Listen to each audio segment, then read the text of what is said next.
Hey Froggy friends, Kirostyle here. Welcome back to Final Fantasy IV 3D Remake. Thank you so much for dropping by the stream. Welcome in, CB. Congratulations on being first, and thank you for calling Kirby. Kieran, hello, hello. Sai, thanks for stopping by. Sky, it's good to see you. Aru, hello, hello. Cole, welcome in. Hope you guys are all doing well today.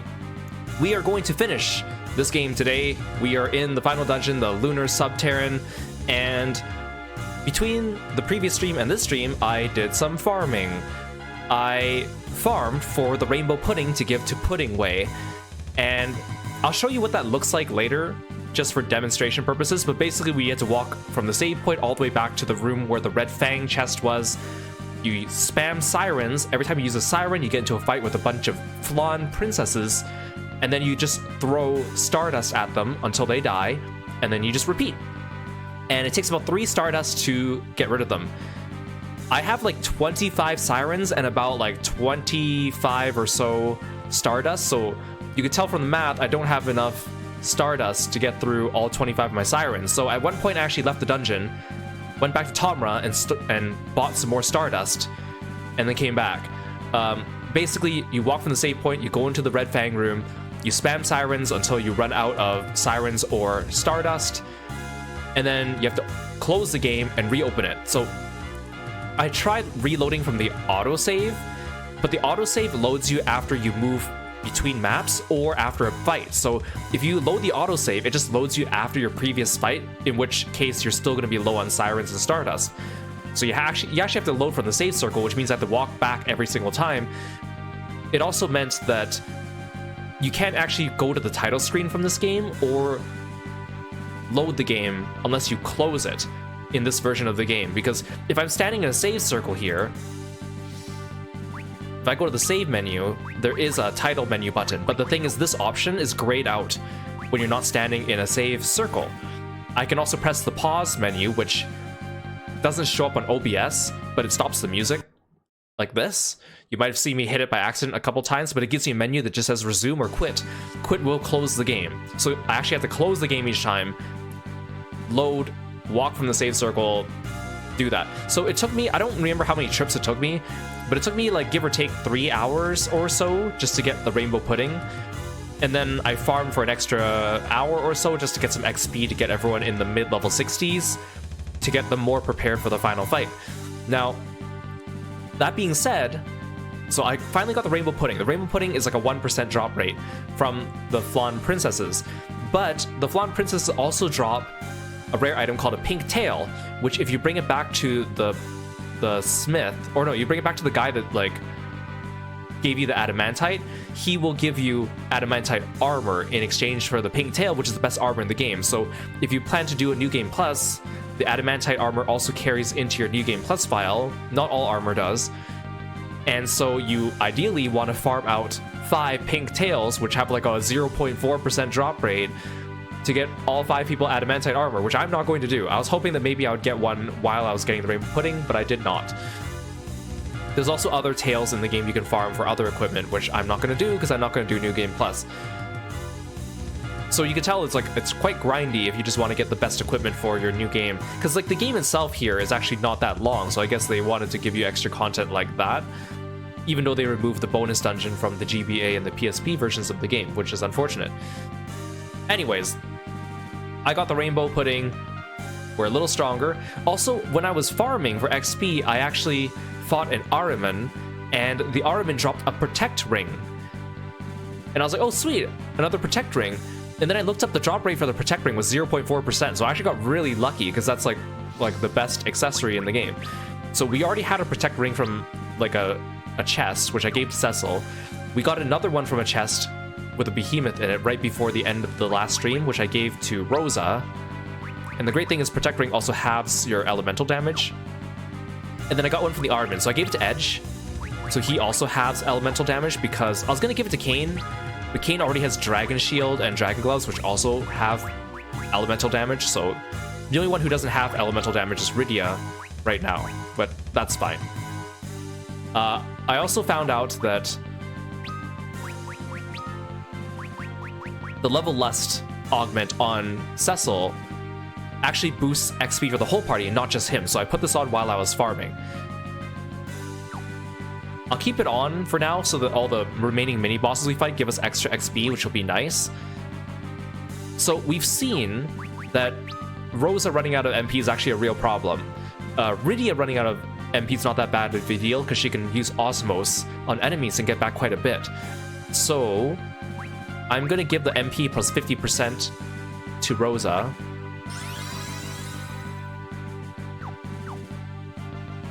And equip it. So the thing is, I guess I don't really need Prey in a normal fight. So that means that, I guess, if she doesn't have anything to do, she can just guard, I guess. Or I can quickly press the auto battle command to make her Prey. Because right now she doesn't, she has dual cast, omni cast, white magic, and an MP plus 50%. There's really not much else we could do. I think that's all I want to say. Okay, so now that I have the rainbow pudding, I should bring it back to Pudding Way, but before we do that, actually, I want to fight the boss that's actually near the save circle, just because we're here, right? That way I don't have to walk back, and then I'll also show you where the Flan princesses are and what my walk back to that room look like every time. And Gora, welcome to the stream. I also, as I was walking around, I ended up mapping some more of the floors of this dungeon to 100%. Not all floors, but some of them.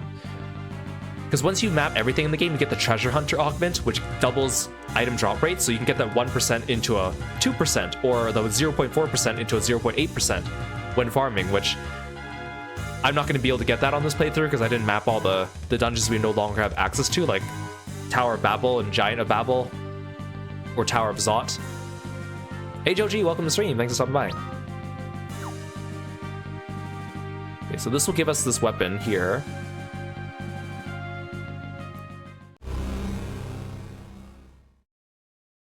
The power of this sword is abhorred by Zemus, and so must never be set free.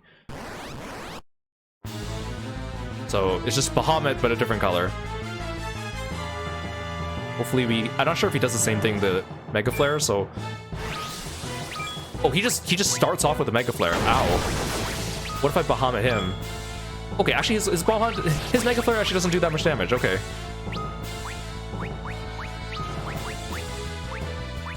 I also forgot that I can Omnicast Blink, because last stream I kept blinking like individual people.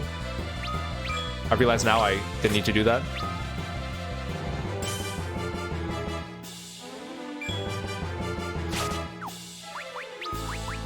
We haven't used Frost yet, let's try Frost.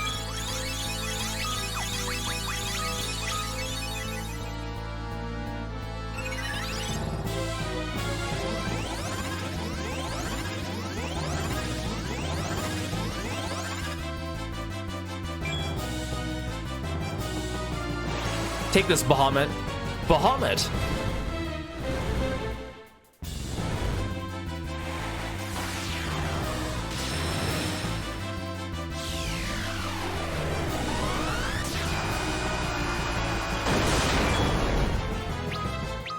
Ooh, 9999. Oh, he counters Mega Flare with Mega Flare. Oh, that's okay, because I'm ready to heal right now. And we'll shell afterwards.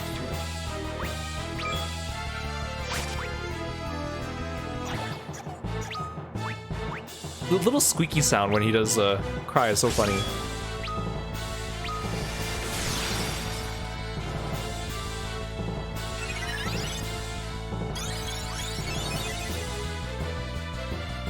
Oh, did I? Oh no, I Kiraja just Cecil? I meant to Kiraja everyone. Uh-oh. That means when Rydia casts... That means when Rydia casts her Mega Flare, he's gonna hit us with a really powerful Mega Flare back.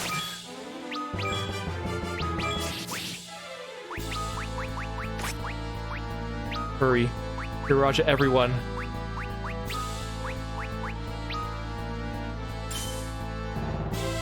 Wait, no, that's okay, because when Kain dies... Oh no, he just reflected himself. When Kain dies, he's just gonna Phoenix us. Not ideal, but... Actually, I think summons still go through Reflect, right? Hey Alice, welcome to the stream. Either way, this might be a little spicy for a little bit, but that's alright.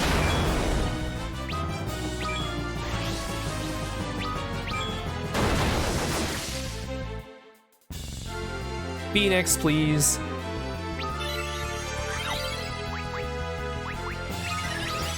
Oh, she still casts Kiraja. Nice.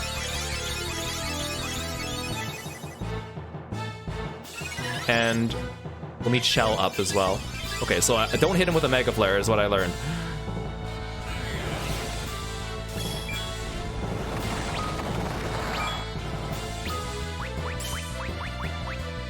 I'll use Arise on Kain, and then Shell.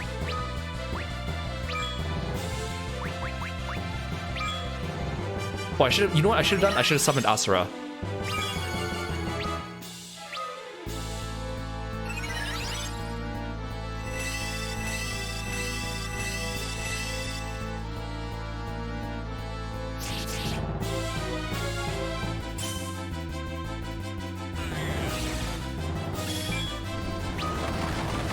Oh, he's casting Flare on himself to reflect it.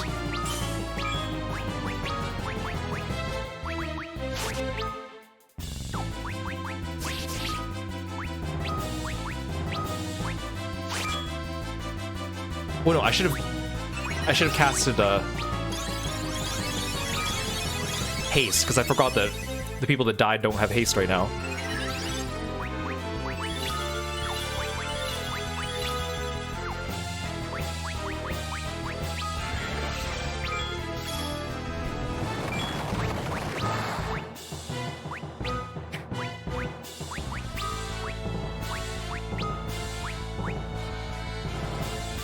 Oh, Rose is already out of MP. Oh, she's out of MP to AoE cast certain spells.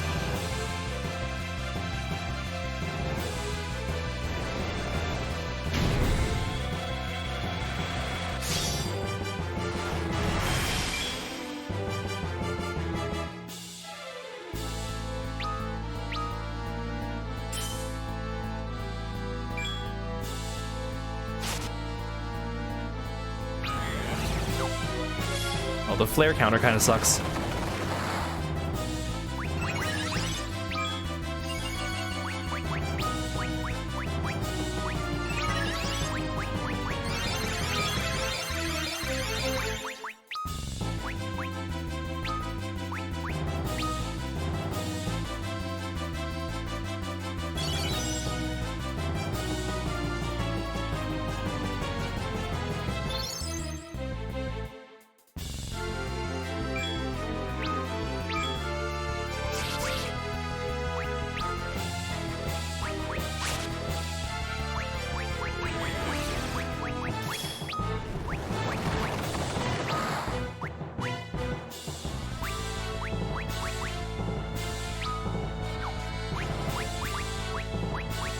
Like, she used a spell on him.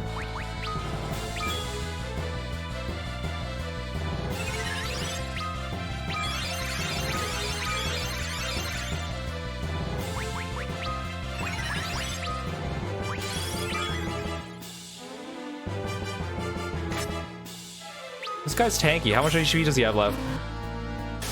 Oh, thank goodness. I didn't want to waste too many ethers. That was perfect timing. Enemies in this game that start to counter in endgame are tough because the faster you take your turns, the faster they get their counters. And everyone's alive, okay. A lot of XP, I'll take that. Obtained Ragnarok.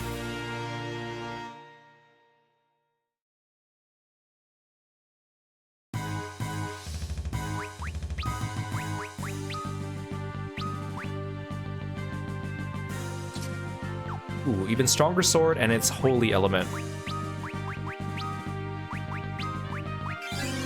I can see why people said you really need Phoenix in this game.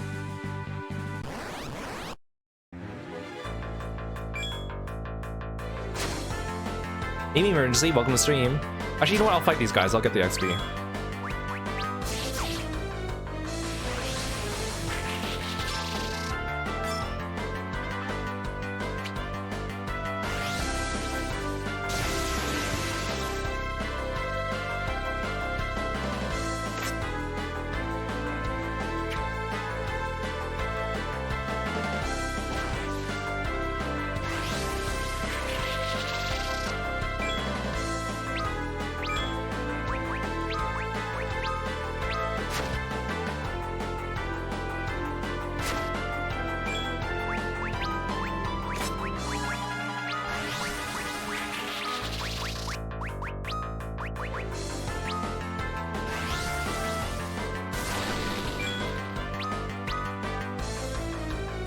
We're taking a lot less damage now, though, because of all those protect rings, which is nice. Compared to last stream, where every enemy AoE spell, like, hit us really hard.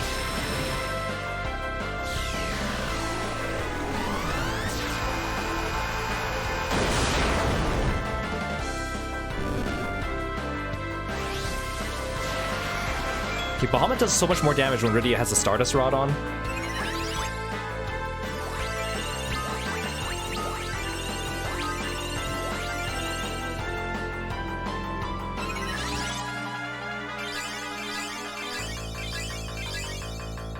So I found that fighting these, like, double dragons give quite a bit of good XP compared to some of the other enemies on these floors.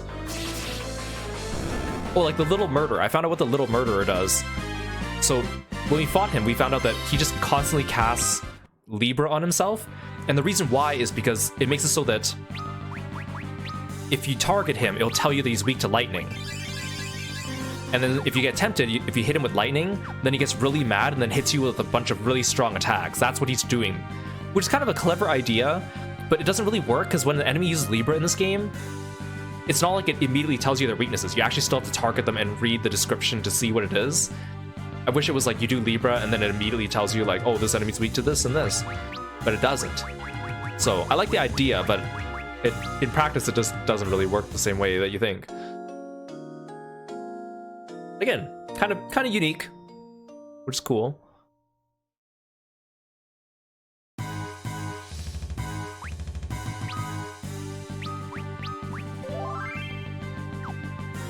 Okay, I'm gonna show you where I walked to get to the Flan Princesses, just so you understand what I was doing. I like know this path by heart now. It looks really long on the map, but it's actually not that bad because it's a straight shot down these stairs. And then down these stairs.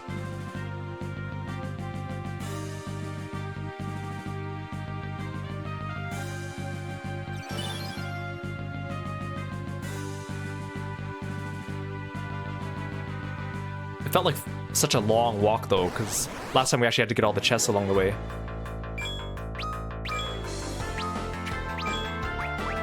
I'll fight these guys as we see them, because these guys give good XP.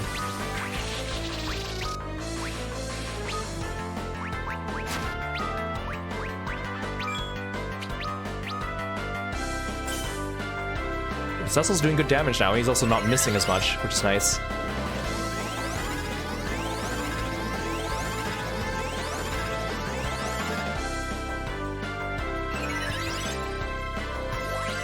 You know, there's an augment in this game that was dummied out, but they found data for it that makes it so that all your MP for your spells is halved. And I'm like, that would be great for Rosa. But alas, it does not exist.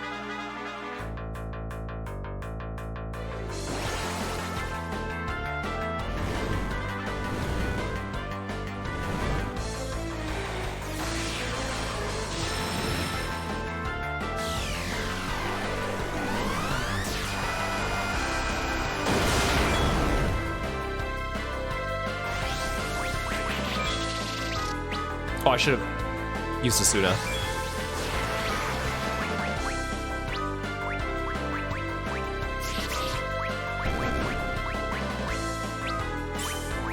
Oh, Kiraja costs a lot. I guess I'll stick to Kiraga when I can. I think her Kiraga should be strong enough that I don't really need to Kiraja. I just get worried during boss fights when we all get reduced to really low, and I'm like, uh-oh.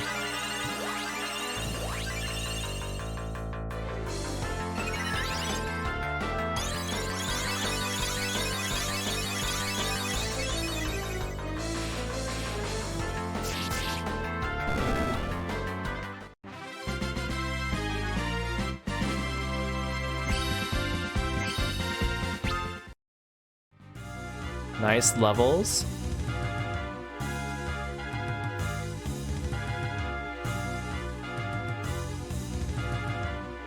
Go this way. Back across the invisible bridge, and then we go north.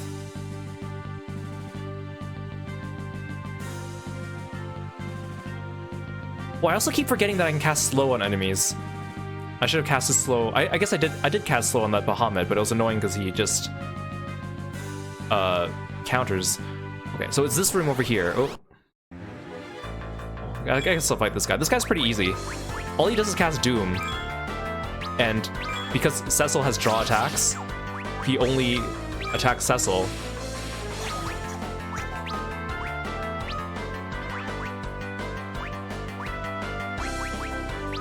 I guess I don't need to dual cast.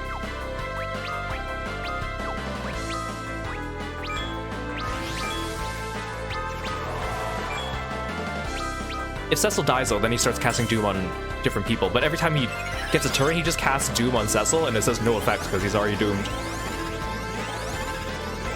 So when the 10 counts down to 0, he dies, but...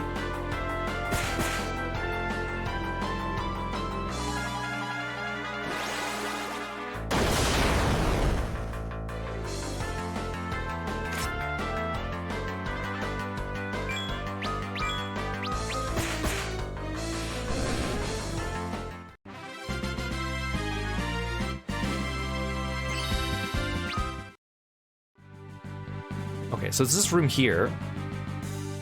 So this is the strat. So what you do is you go into... First, we make sure you're fully healed. Okay, we're good enough. You go into your party formation, and then you put Cecil in the back row, so he takes less damage. Then you go to abilities, and then for his auto battle command, you change it to item Stardust, which casts Comet, and then you change his attack command into Stardust as well. So what that does is that... Oh, you also need to make sure he has a counter. So what happens is he'll draw the attacks, and then he'll counter, and instead of countering with an attack, he'll counter with Stardust, which is what you want. This fight's actually kind of interesting. I'll let you see what happens. So, oh yeah, so we have a Siren, 23, I have 19 Stardust right now. That's where I left off after I finished farming the Rainbow Pudding. I got it pretty early on this reset.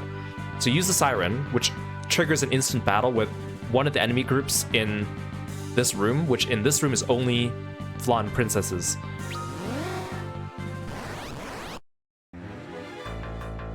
Dance with us! Samba the Flan! So it berserks the entire party except for Cecil, because he has Crystal Mail, which resists berserk, even though it doesn't say in the description. And then he'll counter with Stardust about 3 times. See, the problem is because everyone's berserk, they're just going to attack and disobey your orders. And these things are resistant to physicals, so you're basically lost if everyone gets berserked. Unless Phoenix kicks in. I love how it plays the Samba the Chocobo theme as well when that happens. It's kind of funny.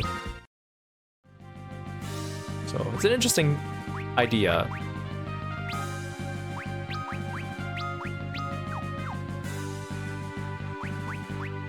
I'll switch back though.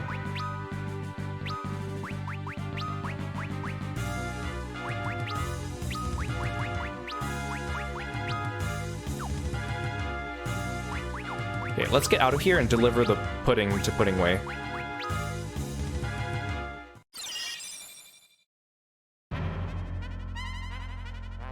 Okay, still annoying that I need to walk all the way back to the ship though.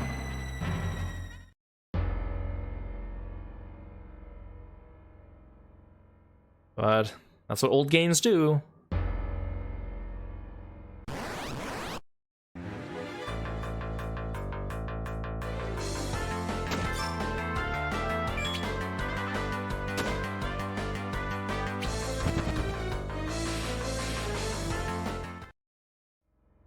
Oh, he got paralyzed.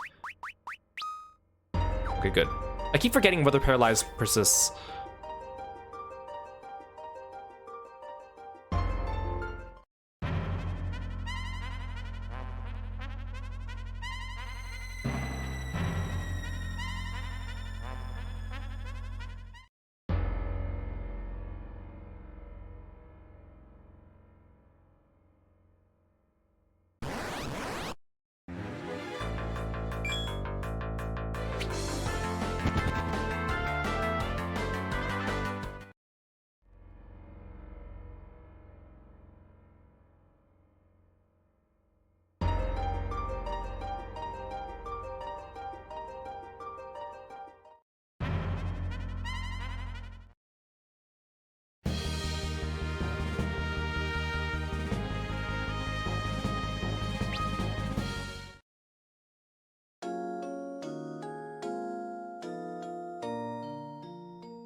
Okay, let's go back to Agart. That's where Pudding Way is. I think it's dumb that, like, the Naming Way quest, for all of it, you're, like, able to do it as you go and progress through the story, and then you reach Agart, and then it's like, there's a very high chance you won't have the rainbow pudding, and then you basically get stuck on it, and then you have to wait till the end of the game to do it. That's so dumb.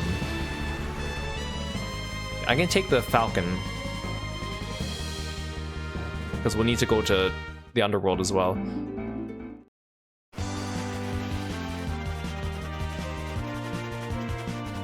But this side quest will be worth it.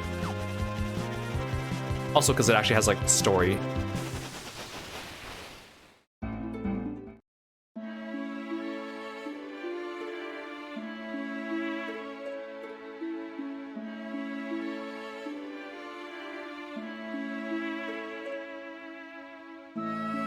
Did you manage to find some rainbow pudding? Where's my rainbow? Oh, here it is. Oh, you found it. Thank you so much. I best go give this to my girlfriend. Okay, I guess that's it. Oh, I wonder if the guy who's looking at the moon says anything. It's kind of funny that they bring up this observatory where it's like the only place where you can go look up at the moon, but it actually doesn't have any plot relevance, or you never actually come back here.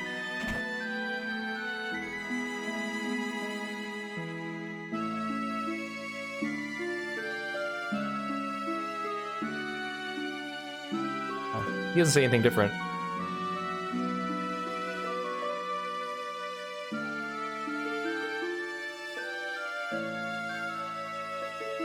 Okay, so the next place we're going to find Pudding Way is in the Dwarven Castle. Which is why, like, if you happen to have the rainbow pudding out of sheer luck at the time that you meet him, then you can continue to encounter him as you go through the story.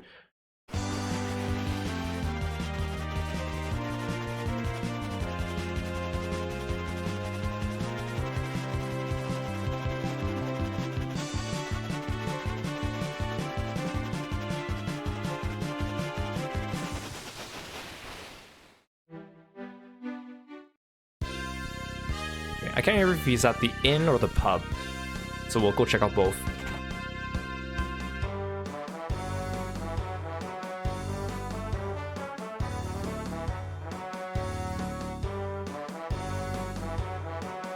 I bet he's at the pub. Where's the infirmary? It's one of those locations.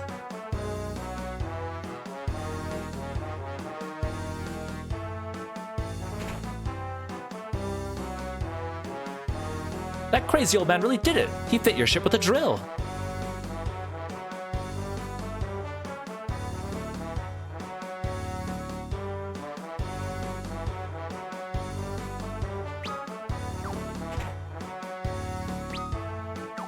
This is not the place.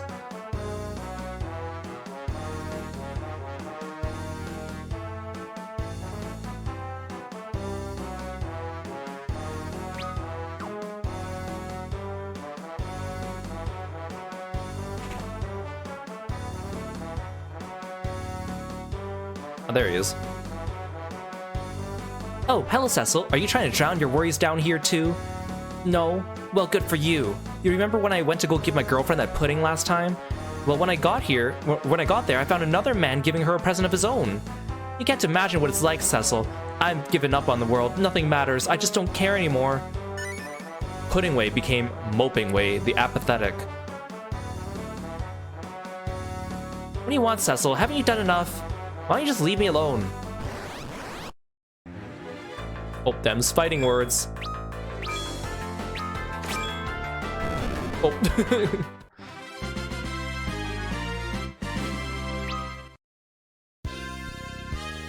What was I thinking? I've forgotten about everything important in life. You can't win the game if you give up midway through a match. How could I have been so blind? Let me give you this for opening my eyes again. Obtain the eye gouge augment. I think I'm ready to get back on my feet. Well then, until we meet again. So, like, originally my plan was to meet him here and get the eye gouge, and give the eye gouge to Yang, because eye gouge is, like, not a very important augment. It just blinds all the enemies, and blind isn't super good in this game. So that Yang would have two augments as he left the party so I can get his brace and kick and focus. But because I couldn't do that, I had to give him Whirlwind, which is also okay to give him, but I would have liked Yang to have Eye Gouge, because I just think it's like, oh, it sounds like, you know, he could do a martial arts move and gouge out their eyes or something like that. But then they completely changed my strategy by making it so I couldn't give him the pudding. Yeah, but Eye Gouge is not really useful augment, so I won't give it to anyone right now. It's just one of those throwaway augments you give to someone so that they give you back augments when they leave the party.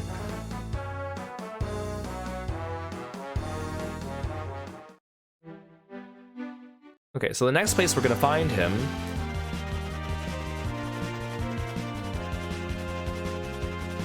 it's Fey March. I have to go all the way back to Fey March. Okay, well, let me find the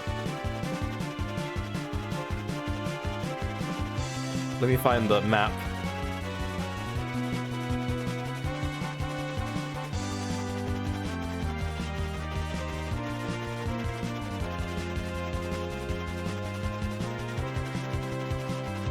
Again, how come these maps never show me where you start?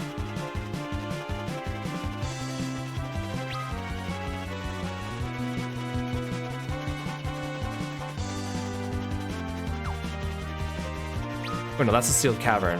Oh, no, wait, no, the Sealed Cavern is south of here.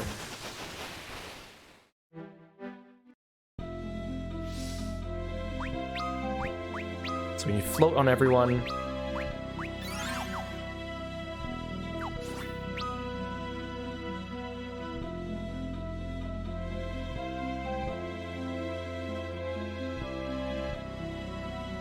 At least we don't need to get... Oh, wait, he's just...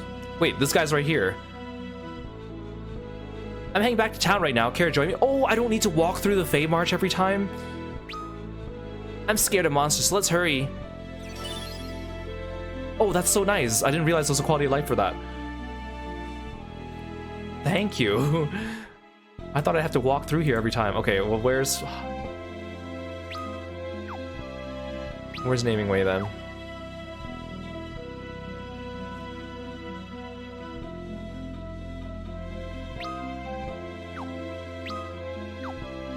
He's probably in the second zone, where all the buildings are. Oh, I didn't realize there was a quick travel. That's so nice.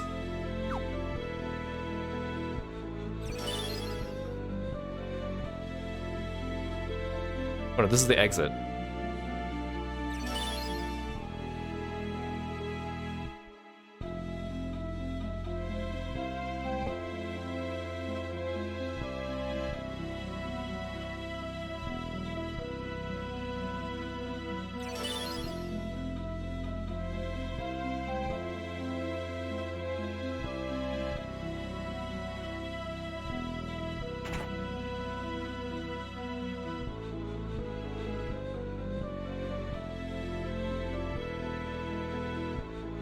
He's not at the inn.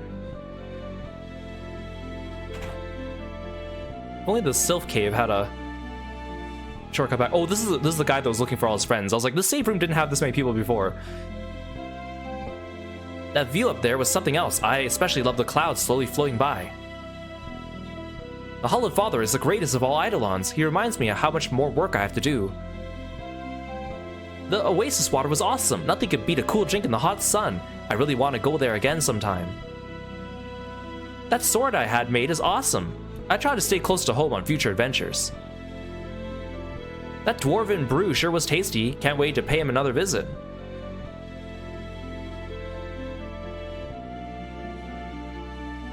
I met a black chocobo in the forest and it invited me to visit the chocobo village. It was kind of scary flying through the air like that, but I had so much fun. Hum hum hum, hum hum hum, hum hum hum. I can't get that melody out of my head. Oh, it's like the humming way melody. It was so much fun talking to Sylph. I'll have to visit her again soon. Thank you so much, Rydia. They're all present and accounted for now. That must have been some hard work. Here's a little something to make it all worthwhile. Obtained Piercing Magic Augment. From now on, I better remind them to come home on time.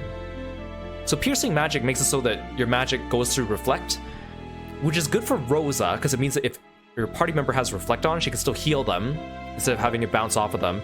You could give it to Rydia too, so she could pierce reflect with her magic on enemies that cast reflect on themselves. But the thing is that her summons already go through reflect, so she doesn't benefit from it as much. The problem is Rosa doesn't have room for more augments. From now on, I better remind them to come home on time. I think I'll still give it to Rosa. She doesn't really have room to equip it right now, though, but it might be useful later. Okay, where's Hummingway? Or, oh, there he is. Namingway. Oh, Cecil, I must really thank you for pulling me out of that slump I was in before. A lot has happened since then, but I finally broke off my relationship with that unfaithful pudding lover. I've begun dating another lady now, and this time I think it's the real thing. And having tasted true love, I can remain Moping Way no longer. Moping Way became Loving Way, the romantic. Forgive me for prying, but will you tell me the name of the person you're seeing right now, Cecil? Oh, I actually get to enter up to 5 characters. Emoticons are not allowed. I mean, I have to put Rosa, right? If I don't put anything besides Rosa... Oh. How do I accept it? How do I... There we go. I had to use my mouse. Rosa, you say? That's a wonderful name. Trust me, I have a lot of experience with these things. Well, you'll have to excuse me. I was just on my way to ask my girlfriend out on a date. Until we meet again. So in the DS version of this game, Rydia had a special summon named Whyt. W-H-Y-T. And it was like a paper doll that she could summon, and it had really low stats, but you could like play mini games with it and develop its friendship with you and increase its stats to make it summon stronger. You can also draw its face on with the Nintendo DS, and you can name it, and then I think that name was used in some places of the game, which Naming Way would help you with as well, because again, you couldn't name the characters anymore because the game is voice acted. Can I use teleport from here, or do I need to just walk out? Okay.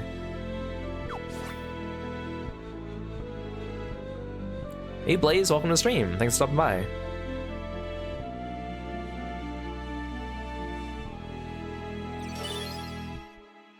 I'm so glad there's a quick travel to go to Feymarch though. In the other versions of this game, this place is called the Land of the Summons, but in some translations, including the 3D version, they just call it Feymarch.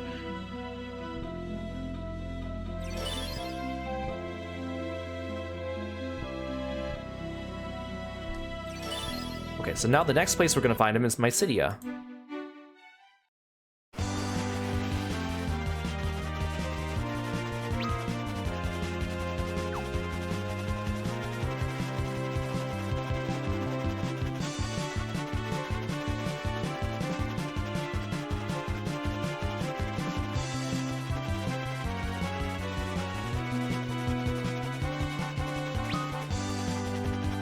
Again, I'm surprised there aren't any like shops with endgame equipment in this game. Like all the endgame equipment is from dungeons. Like the last shop you can go to doesn't even give you equipment that's close to what you need. Again, I don't know where he is, so we'll just check all the buildings.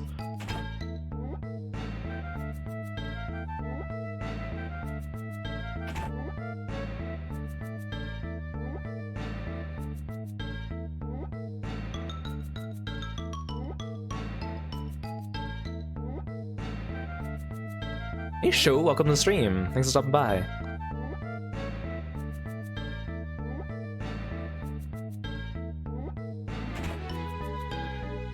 He's probably in the main building, is what I'm guessing.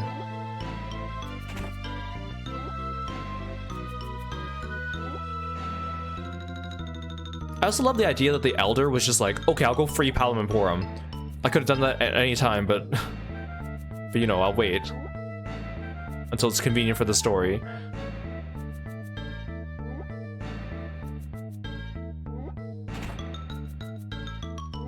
Oh, here he is.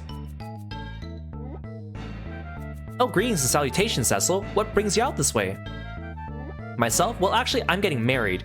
We came here to hold our wedding ceremony. I owe it all to you, Cecil. Thanks for everything. I suppose now that I'm getting married, being loving way won't quite be enough. Loving way became wedding way, the groom-to-be. I hope things continue to go well for you and Rosa, too. Let me give you this as a good luck charm. Oh, here, Rosa's love augment. Nothing could ever make me happier than marrying this wonderful man. I do worry about his wanderlust, but I'll stay with him no matter where he goes, even if he goes to the moon itself. I wish you and Rosa the best. Hey Disnal, hey Fate, welcome in.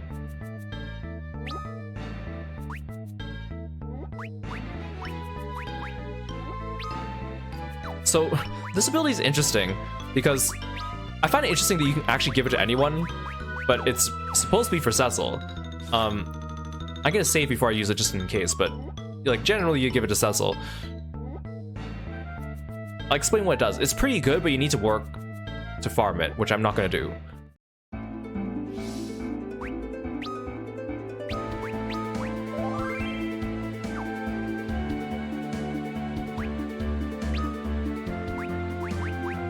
Okay, Rose's love, and again, this will be named after whoever's love that you typed in. Learn Rose's love.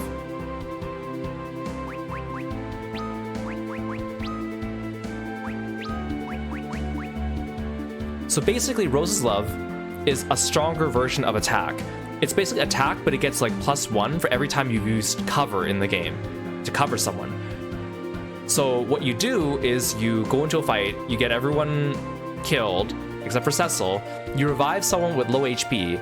Remember, at low HP, he'll automatically cover for them, and then you get into a fight with a bunch of weak enemies, and you just sit there and watch him cover every time they try to attack the person that's low on HP, and then every time you do it, it'll go up by 1 until it reaches like 99 or 100 or something like that. So it's a better version of attack, really, but I'm not going to sit here and farm it. But it is one thing you could do to get stronger in the game. And like, I think the benefits are like nice, but it's not like it makes or breaks the game. Okay, next time we have to go to Hummingway.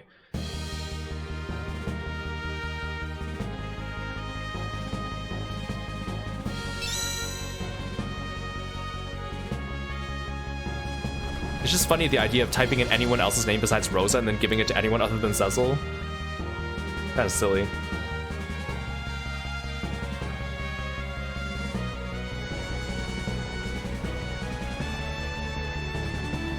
Okay, while we're flying around on the moon, I want to show you something, which is not really relevant to this playthrough, but I want to show you. So here, you can see there's a weird statue here on the moon. Like, there's an Easter egg in a lot of Final Fantasy games where there's a Moai statue, which they did bring into FF14 as well. This was the first game to have it. It's not really a Moai statue in this version, but it's just a rock with a face. It's supposed to reference the face on Mars. If you don't know what that is, you could Google it on Wikipedia, but it's basically a formation of Mars that looks like a face. And it's just an Easter egg. In most games, it doesn't do anything. In some versions of the game, the GBA and PSP versions of FF4, once you beat the final boss, if you come here, this Moai can open up, and that's where the bonus dungeon is. But in this game, there's no bonus dungeon, so what happens is one of the New Game Plus super bosses can be found here, where you need to bring a certain item to this Moai and use it. So just an interesting little formation, I guess. Hey Jinju, welcome to the stream, thanks for stopping by. Let's go to Hummingway's abode.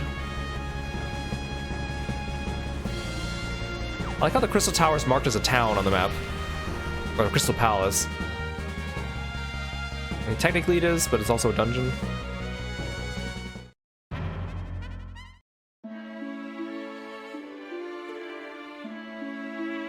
Oh, he brought his wife to the moon? How'd you get here? Cecil, I never thought I would meet you in a place like this. What are you doing up here? This is where my people live, so I thought we should drop in on our honeymoon. Of course, now that the wedding's over, I suppose I can remain Wedding Way no longer. Wedding Way became Hummingway the Lunarian. Thank you again for everything, Cecil. I hope you can find as much happiness as we have.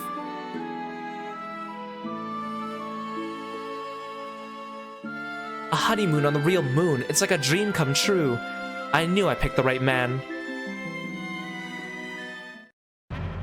Okay, so now we need to find Naming Way one more time. However, his location is random. So there's like a couple locations that you can check. One, you can check out the Chocobo Forests. There's 2 of them. The north side of Troya, the town, not the castle. The underground lake near Dam Cyan Castle. The summit of Mount Hobbs. The lair of the father, basement 1, and Sylph Cave, basement 2. I guess since we're here, let's go check out the lair of the father first. Since we're still on the moon, I'll go with the easiest locations first, and then we'll go to the last one, which is Sylph Cave, which hopefully we don't have to go there because it is a dungeon, even though we can easily run away from everything. The thing is, it just says he's on the first floor, so I don't really know where he is in this dungeon. So hopefully we just check everywhere, I guess.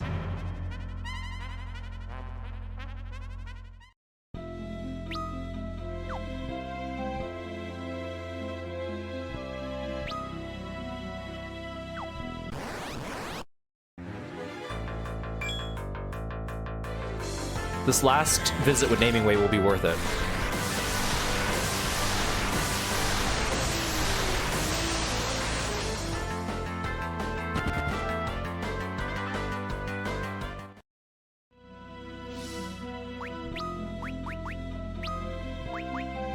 We didn't take too much damage from that, but can't be too careful. Hey Ray and Val, welcome to the stream. Thanks for stopping by.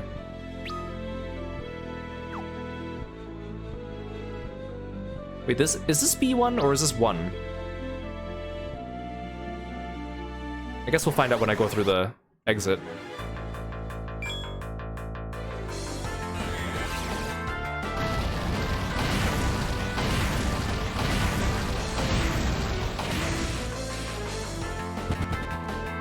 Okay, those guys do way less damage to us now, which is great.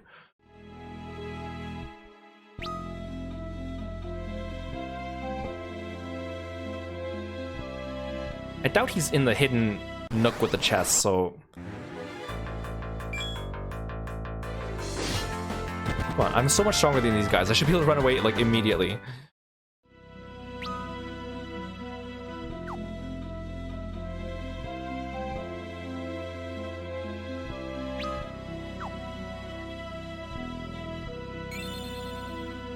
Okay, this is B1, okay. That was the only part I was missing. How is that enemy able to get off of Faraga before we leave?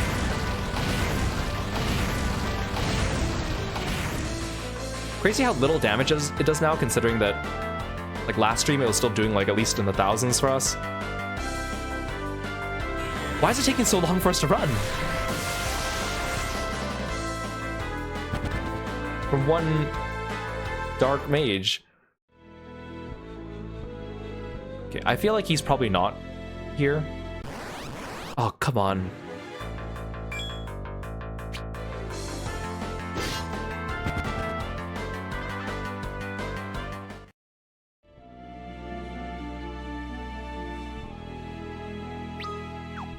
Okay, we've looked everywhere, so...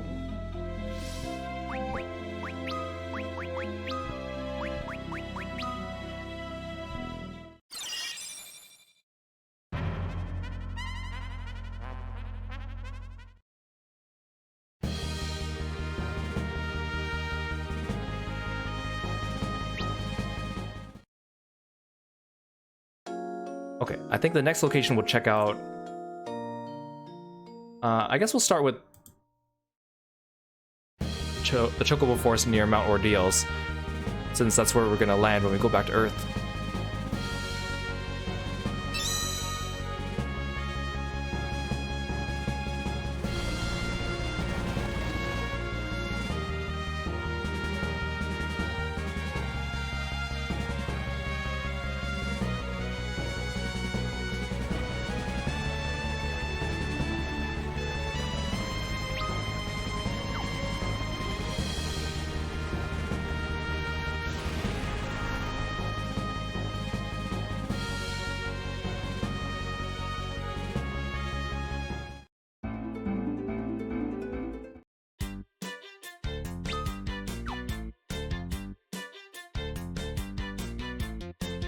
I guess maybe I should have taken the Falcon. Just so we don't have to get into the ship every single time. I don't see him.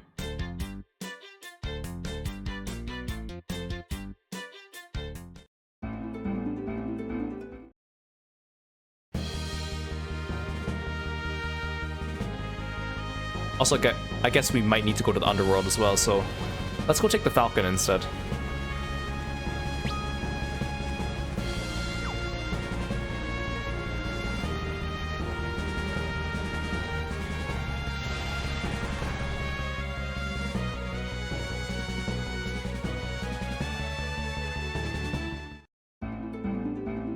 Okay, let's see. So no Chocobo Forest.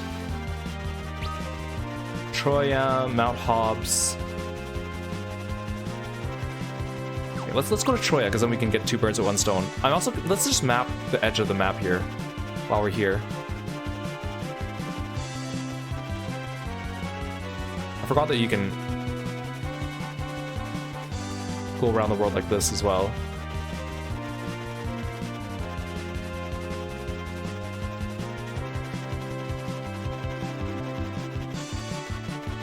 Again, this world is so big, but all the dungeons are like clustered in one spot, and then there's a lot of areas you don't really actually explore.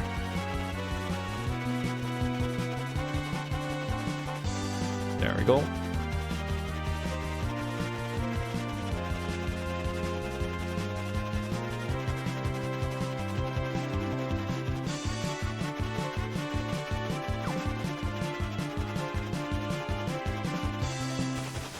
Okay, let's check the north side of town.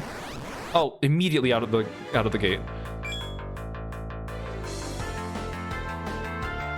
Why is it taking me so long to run away from these dumb plants?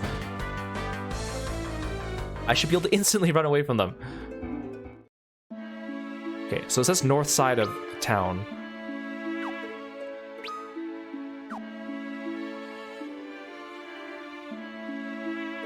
Oh, there's a lady that's sunbathing. I forgot about her. Oh, you know, I bet it's there, near the water area. Wait, actually, I'll check the house too, just in case. I don't think it's in the nursery.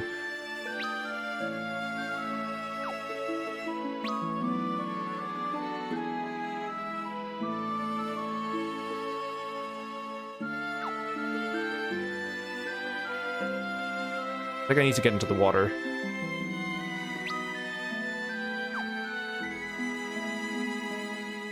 I'll check the inn just in case. I would hate for me to miss him just because I didn't go inside the room.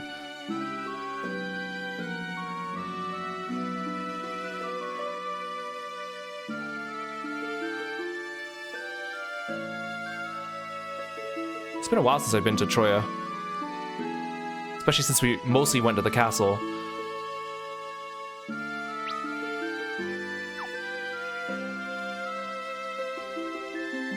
Hey Hunter, welcome to the stream.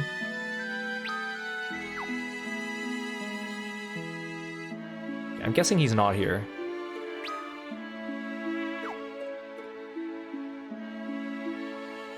Okay, we'll go check out the Chocobo Forest nearby.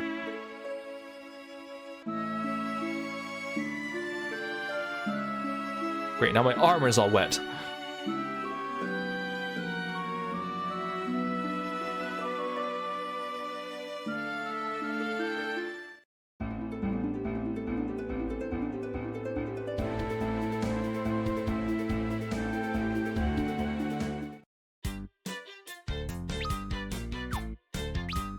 Again, I'm not sure where he is, if he is here.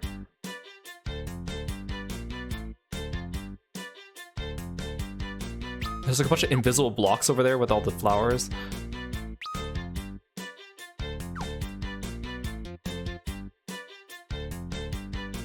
He's gonna be in the last place I check, isn't he?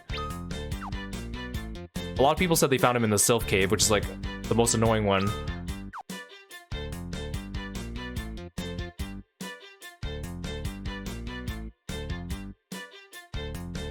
Again, I hope I'm actually checking all these locations right. Ooh, free item. Okay, he's not here. Okay, cross that one off the list. I guess Dam Cyan Castle would be the next location.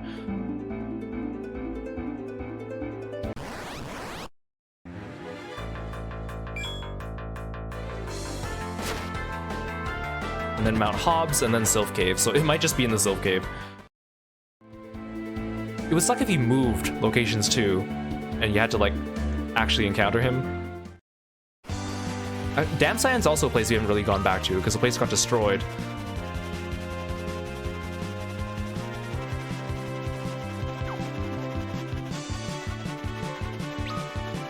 So there's Dam Science Castle.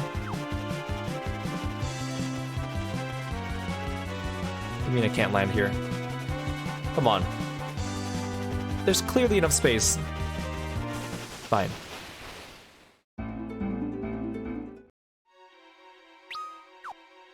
Wait, I should check the name of this map. Underground Lake. B1, okay. This was back when the game hadn't mapped my shoulder button correctly, so I couldn't actually even open the map. And we only had Rydia and Tella.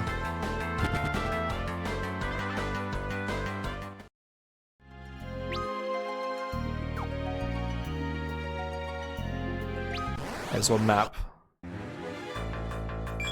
See, like any of the pudding enemies in the game could drop the rainbow pudding, but they have such a low drop rate compared to the rainbow princess. Or the flan princess.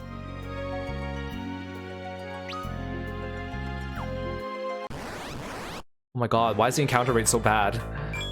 See, like, encountering a group of 5 enemies with only Tella, Cecil, and Rydia as a child. Like, this place was actually really mean. This place in the Tower of Zot and the final dungeon. But the final dungeon, that's a given, so...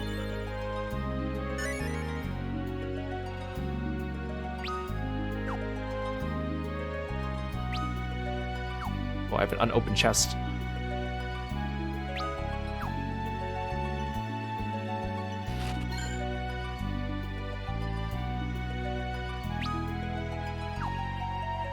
Oh, there he is! Oh, thank goodness.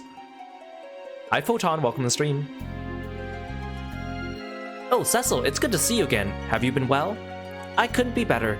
I've been on a nostalgic journey to remember everything I've lived through. Naturally, though, I cannot remain a Hummingway now that I've left the moon. Hummingway became Going My Way, the free spirit. There are lots of ups and downs in life, but you only live once. It's important to know who you are and live your life to the fullest, even when it's tough. Oh, that's right. I forgot to give this to you last time we met. It's an ancestral treasure of my people, and I want you to have it. Obtained safe travel augment. Well then, I'm gonna continue traveling wherever the mood strikes me again. Until we meet again. Okay, sweet. Ooh, I got an achievement for finding all the Naming Way events. So this safe travel is the augment that makes it so that you have no encounters. Finally. And again, you can carry over this to the next game. We're giving it to Cecil so that on your second playthrough, he's the one that stays in the party at all times, so the idea is on second playthrough, you just skip all encounters, you go straight for the bosses, you inherit your equipment, you buff up with darkness, you get Cecil to like one-shot the boss, and you just keep going. And then you equip Level Lust so everyone gets XP. So this will make it so much easier for us to get back to where we were before. Cecil has the most number of augments just because he's the main character. Okay, great. Now I can freely go wherever I want.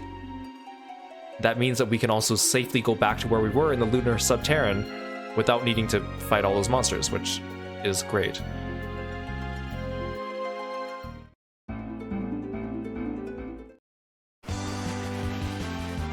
So like I said, there's a few things left you can do if you really like farming. You could farm out the Rose's Love augment to make it so that you cover someone 100 times so you can get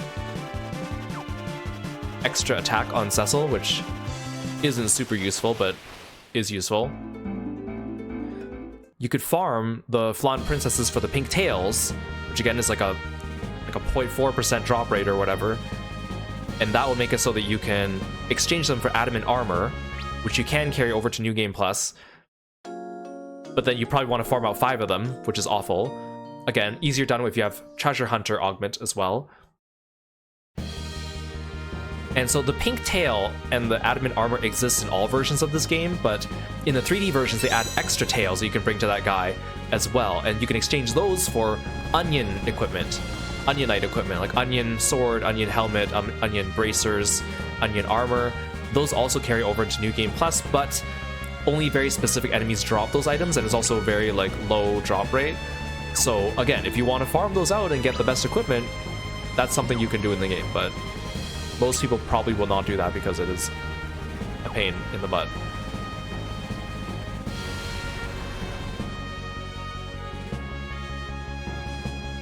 Should I buy more cottages, actually, now that I think about it? I think I have enough. I have 3. You know what? I'll buy more at Hummingway. Just in case. I could have also bought more Stardust, but that would require me to go back to Tomra. And then there's also hidden summons in the game. So there's Cockatrice, Goblin, Mind Flayer, and Bomb, which you can give to Rydia. What you do is you need to fight in those enemies and fight them over and over again. Some of them take anywhere from 30 minutes to a couple hours to get the drop, and they're not worth it, really.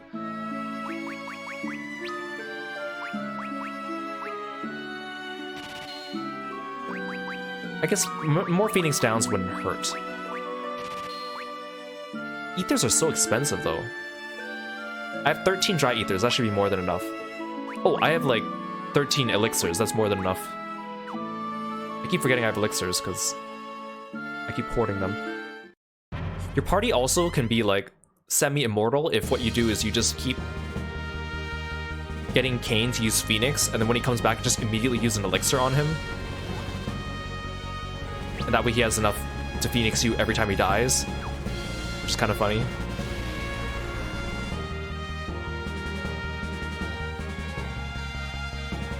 Which I didn't realize that's how important Phoenix was in this game. Alright, I don't even need to worry about encounters. I forgot. Because we have safe travel. We'll finish mapping this tunnel while we're at it. Okay, now we have to walk all the way back down to the bottom of the Lunar Subterrane. And then fight a couple mini bosses and then go to the final boss. Oh, there's a chest here. Oh, there are 2 chests here. I didn't get it.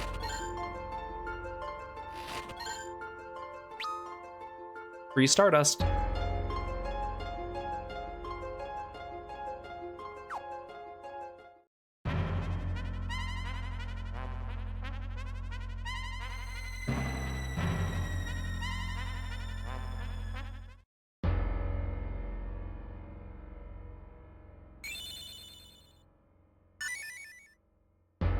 Oh, I could have gotten so many free Stardust and Sirens.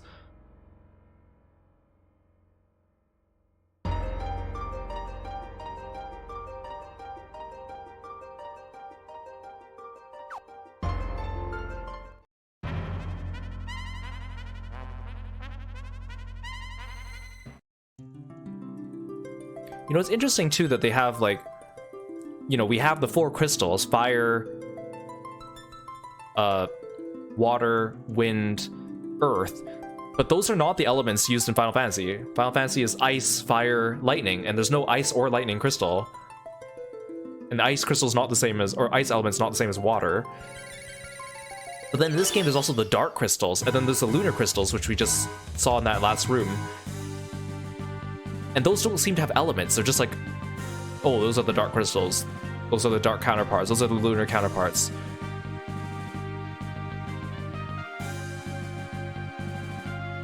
Okay, so as we go back through this dungeon, actually I'll pull up my map again, so... There were 2 chests that we missed along the way last time because they had like mini bosses in them, that one of them of which kicked our butt. So we'll fight them on our way back because they give us armor. It's so convenient not having encounters. I know in the Pixel Remaster you can just turn off encounters whenever you want, which is such a nice quality of life, but also kind of diminishes the game in a way. But I can see for like a time like this, it's extremely relevant.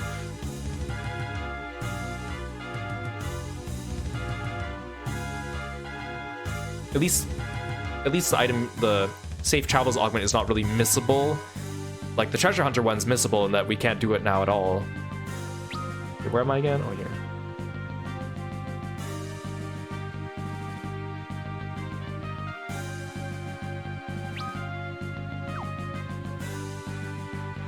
So you can see I mapped a bunch of these areas while we were off stream.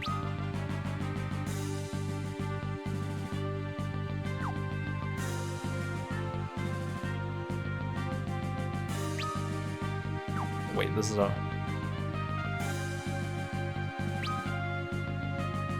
Oh, down there.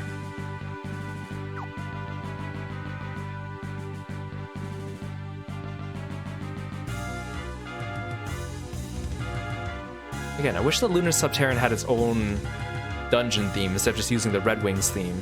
Again, I understand it's thematic and it's cyclical. Brings us back to the beginning of the game, but still. Or it would have been cool if they made like a rearrangement of it. So it still has the motif, but it's still a new track.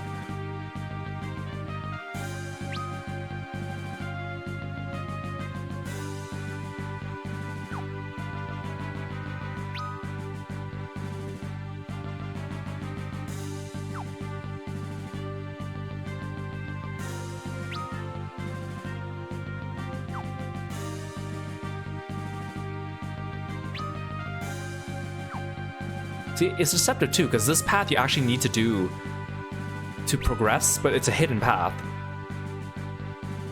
Most of the hidden paths are optional things completely, but this one's like, no. If you don't do this, you're just literally stuck and you don't know where to go, even with the map.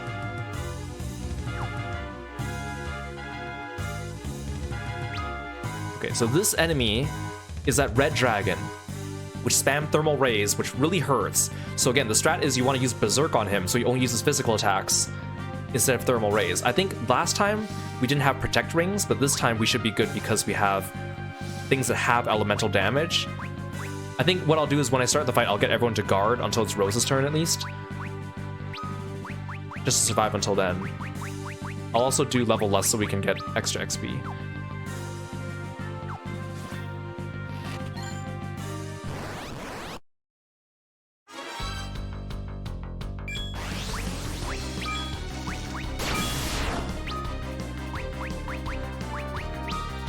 Okay, that did way less damage. Okay, Berserk on you. Heal on everyone. Rydia is the only one that doesn't have elemental damage.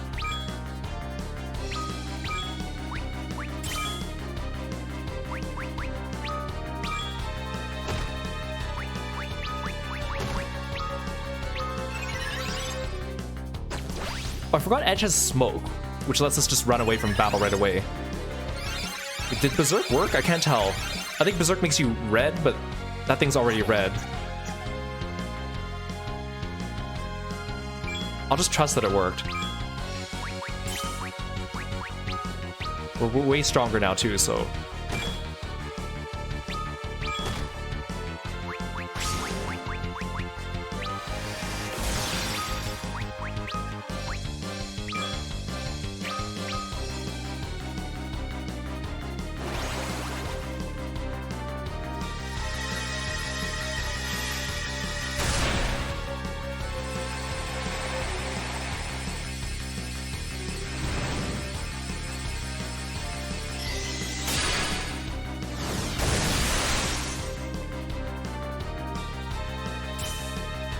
So these enemies also drop like a... I think this enemy becomes a normal enemy later.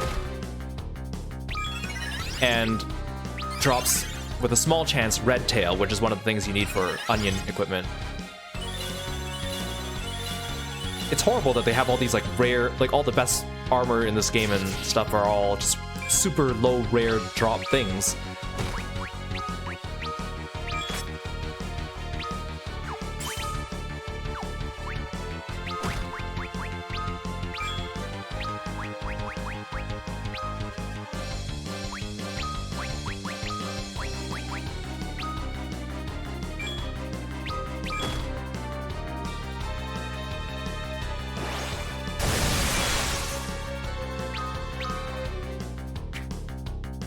He's missing.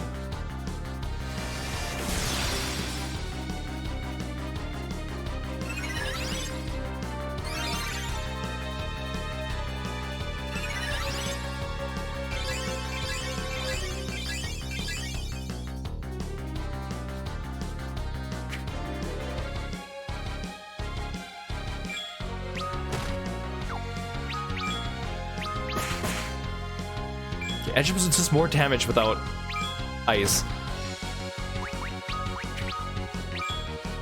Maybe I should just use Blizzaga.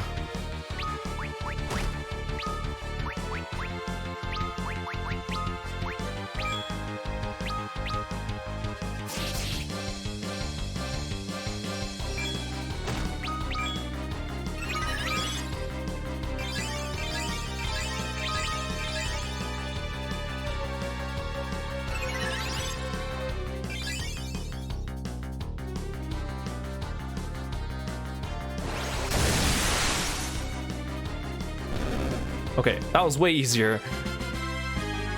I'm so glad there was the autosave, because otherwise that would have like messed up our entire stream last time.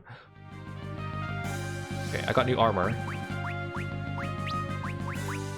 And we'll put on the safe travel again.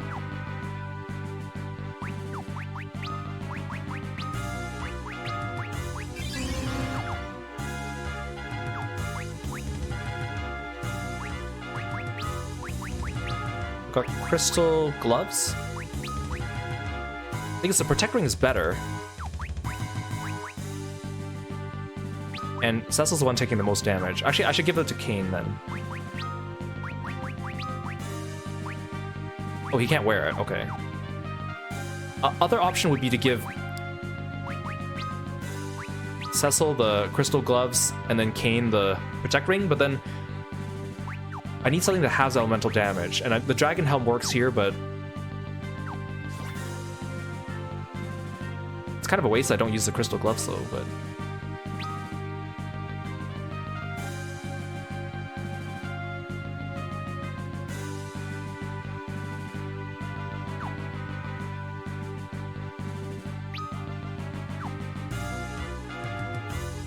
we'll see.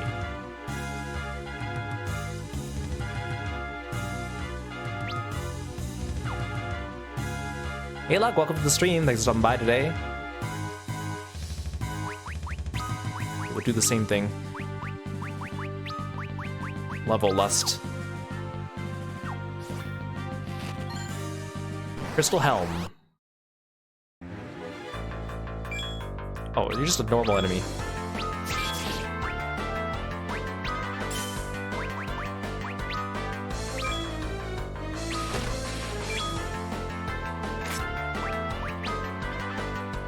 Should I even bother?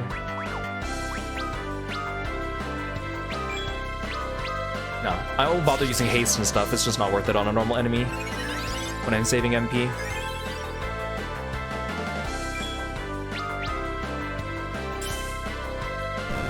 Oh, that does so much damage now that he has a better sword.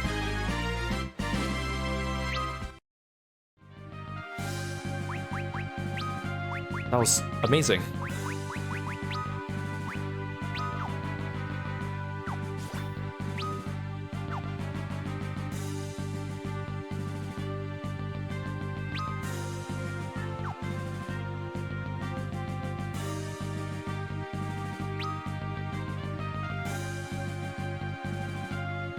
Okay, so this is a new area once you go through this next door.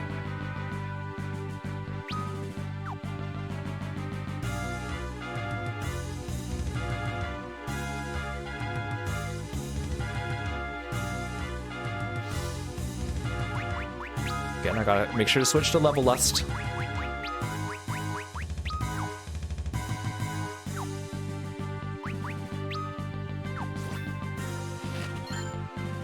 Enemy ambush. Oh, these are just normal enemies. There's nothing to fear.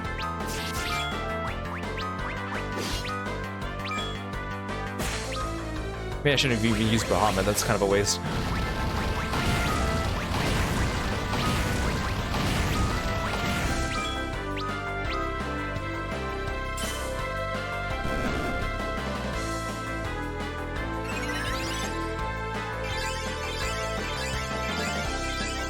See, I keep expecting these to be like mini bosses, but they're just normal enemies. Just that red dragon was so brutal.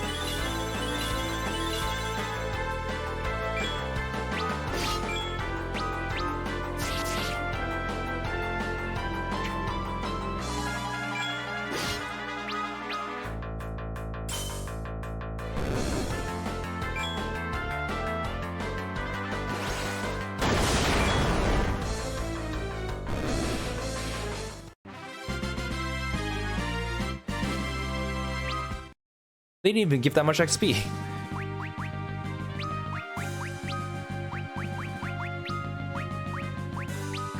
Okay, that was the armor for Rydia, I believe.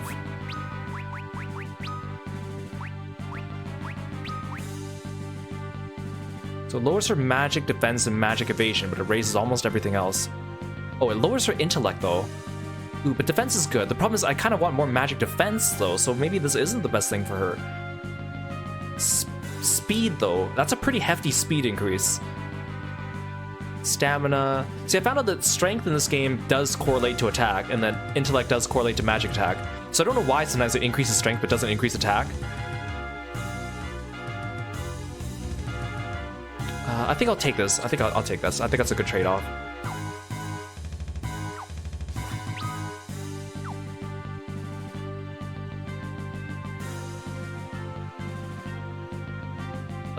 I'll keep safe encounters on just for now, because we are gonna fight some mini bosses, and then I'll turn them back on. I'll also map the place while we're at it.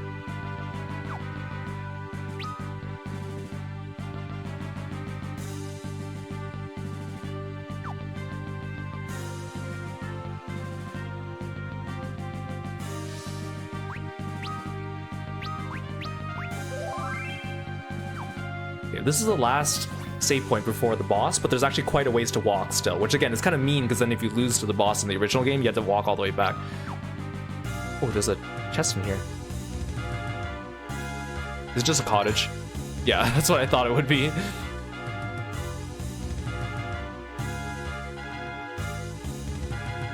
Thanks for the stretch, it's null, I appreciate it. Okay, so the next two chests, I think, do have mini bosses in them.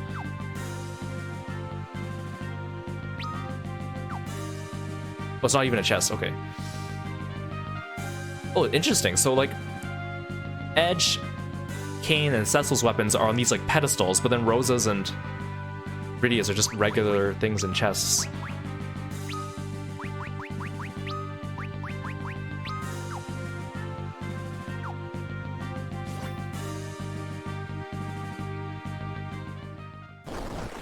Those who seek this hallowed lance shall have naught but their damnation.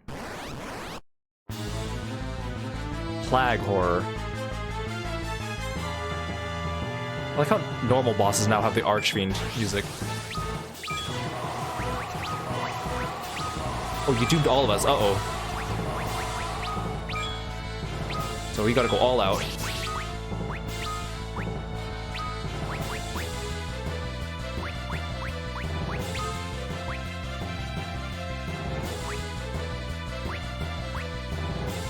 It's Mike Wazowski, it kinda is.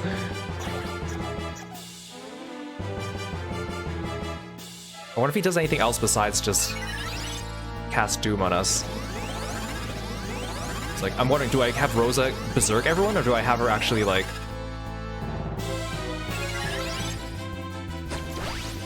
supporting with heals and stuff and protect?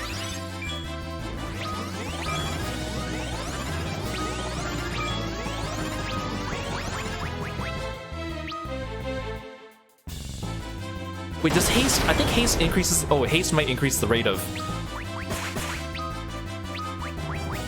the doom. That's why he gave it to us too.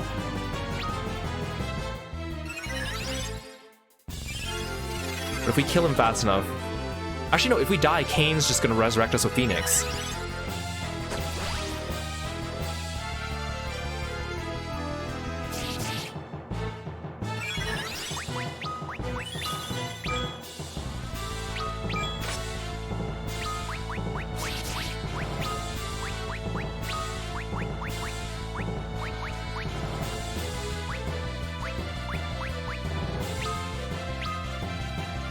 Well, Rosa on offense too. Oh, you're already dead. Okay, sweet. That was way easier than I thought.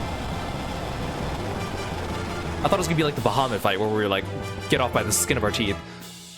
I didn't realize that haste increases doom. I guess that makes sense. We're almost level 70, which is nice.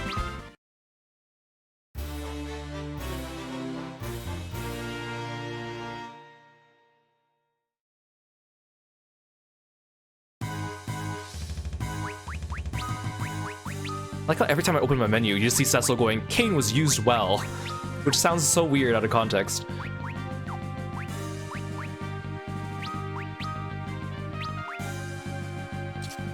Oh right, I got like the crystal helmet.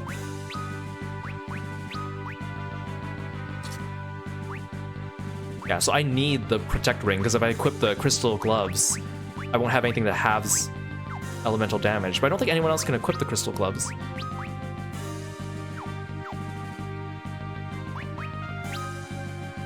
So yeah, I think by that logic, if you cast slow, it'll make Doom go slower. But then also that means you take your turn slower. So it's a double-edged sword. I mean, I'm okay with if haste makes Doom go faster, but it makes my turns go faster, then I think that's a worthy trade-off.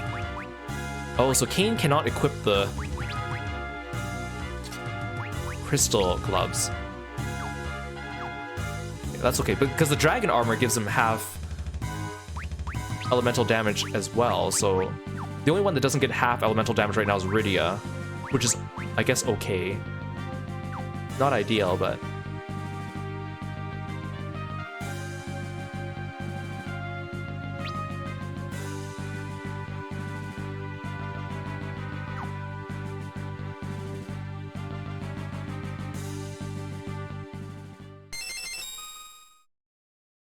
Oh. I wanted to use level less before we fought these things. Well, I guess we don't get bonus XP. I thought I'd actually have to go up to the chest and examine it. I will not relinquish these blessed relics to the likes of you. Lunar sword. Wait, can I run away? I'm gonna try using Edge's run away. Just to see if I can equip, like...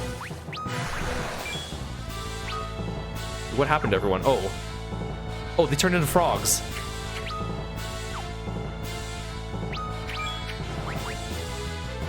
She got silenced. Uh-oh.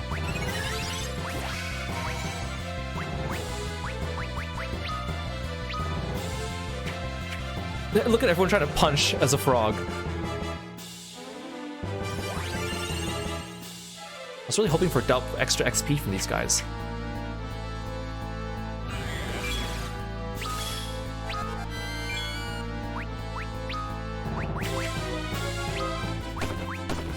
Asuna, everyone. I need to cure? No, I don't really need to cure.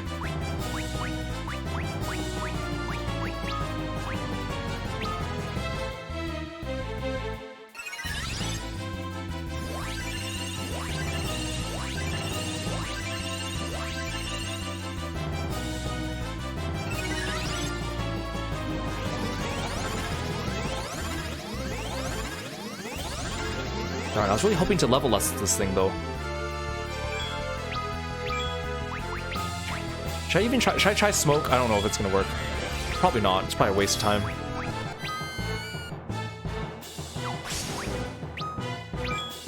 Can't escape. Okay. Dual cast. Slow on you. Most enemies are susceptible. Most bosses are susceptible to slow. I haven't really been taking advantage of that.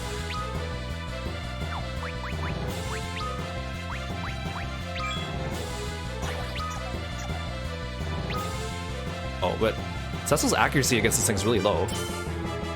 Oh, he does so much damage to it, though.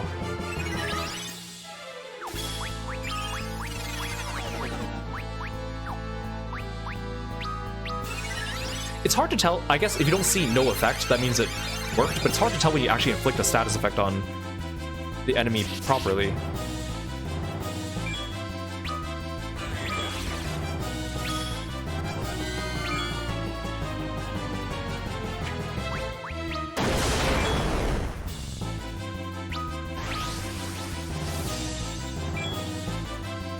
He healed, but not that much. It's nice to let summons just go straight through. Oh, she's out of MP.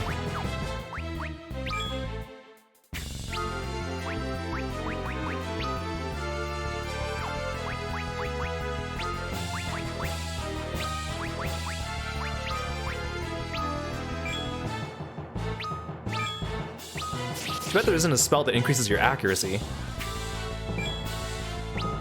Because Cecil does a lot of damage with his light magic. Or light sword.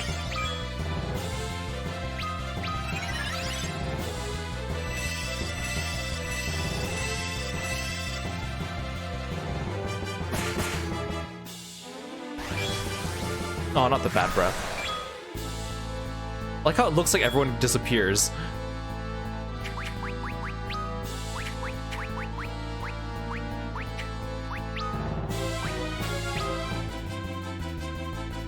I'm glad Cecil's crystal armor actually, like, blocks some status effects, even though it doesn't say that it does in the description. I think Rose is equipped with something that prevents silence as well. Or prevents some status effects, not silence.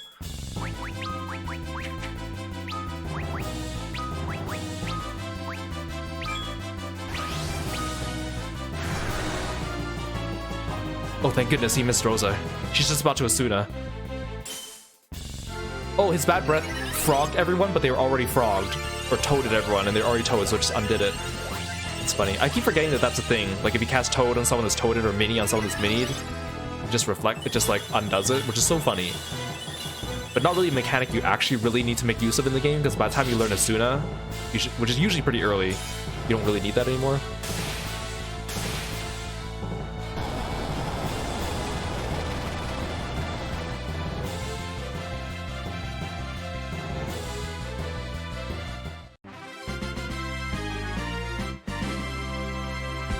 He didn't give that much XP anyways.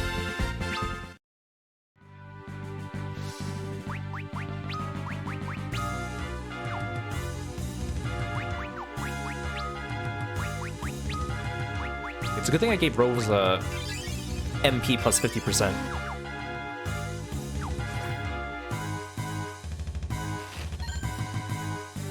Okay, so the ribbon items, as you know in Final Fantasy, if you equip them, they make it so that you avoid most status effects. So, like, you would think I should give it to Cecil, because he is the tank and has draw attacks. It does increase his magic defense by a little bit, which is kind of nice. But the thing is, he already has Crystal Helm, which is already really strong. I think I definitely need to give it to Rosa, for sure.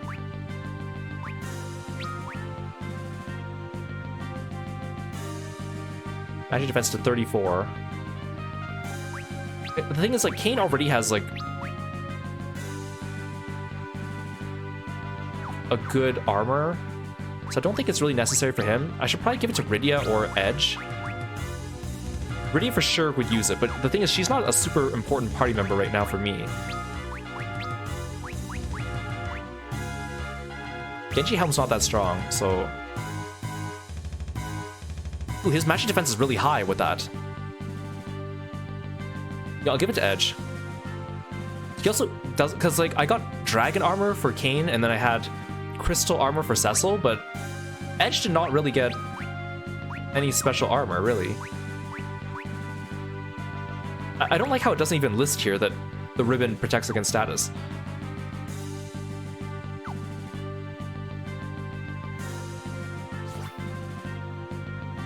Okay, we'll go back to the save room.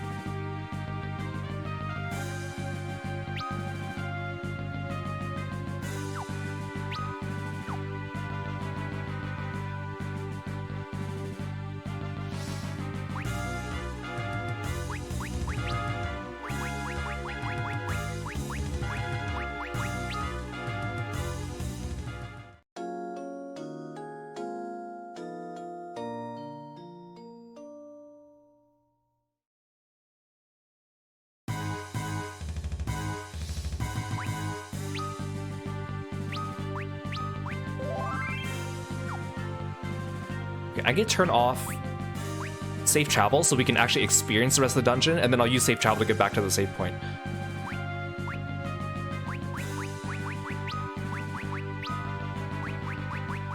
I could do counter or level less. Let's just do level less. In case I come across any cool enemies, we'll get some extra XP. If I can get everyone to 70, that'd be nice. Level 60s is fine for this fight, but level 70s is, like, much safer. Okay, let's go.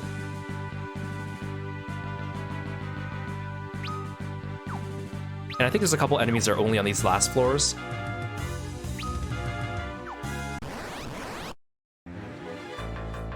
I'll fight these guys. These guys are good XP. You know, I'll summon one Bahamut per dragon set.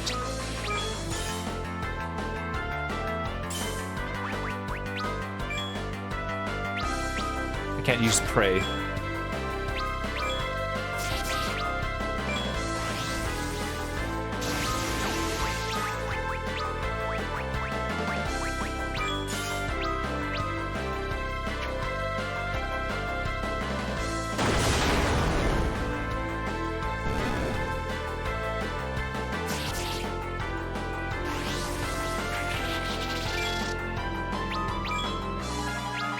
Oh, Constrict doesn't work because I have a ribbon.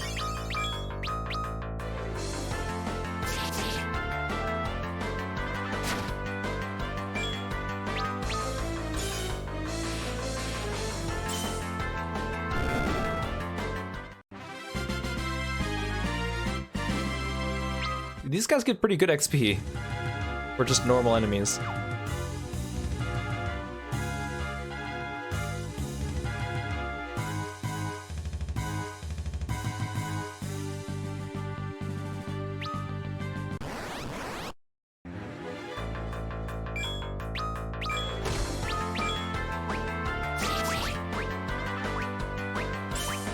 The thing is, I haven't really used most of these spells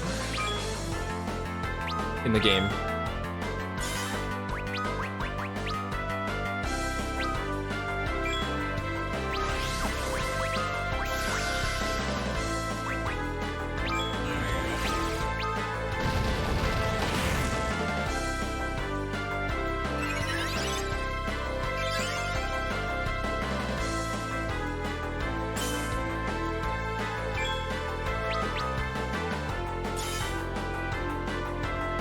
Kane's still pretty weak compared to Cecil, even with his Holy Lance.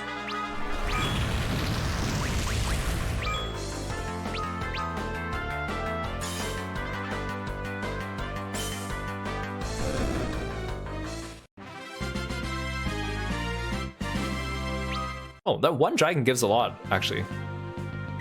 Like, comparable to fighting the gold dragon and the black dragon. Okay, so this area has the same music as the Giant of Babel, which is, I guess, better than the previous area. Okay, there's actually still quite a walk to the boss.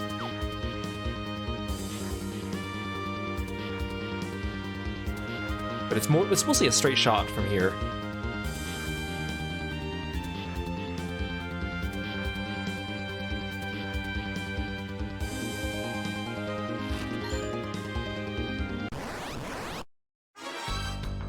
Oh, behemoths are normal encounters now. I'm not fighting you because it's just gonna take too much time. I think the red dragons are normal encounters here too.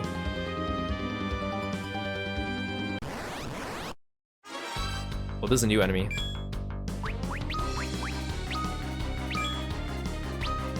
Death Mask. They all have the boss theme.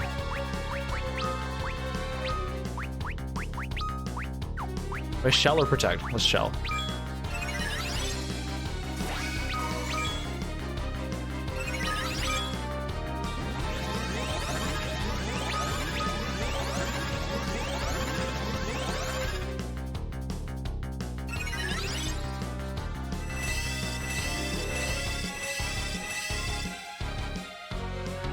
I don't like how it has like pulsating wire veins on its neck.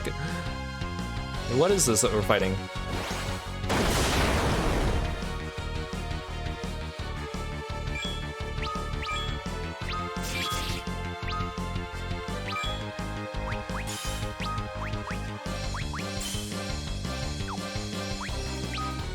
I'll use magic on it. Oh, he's using Reflect on us.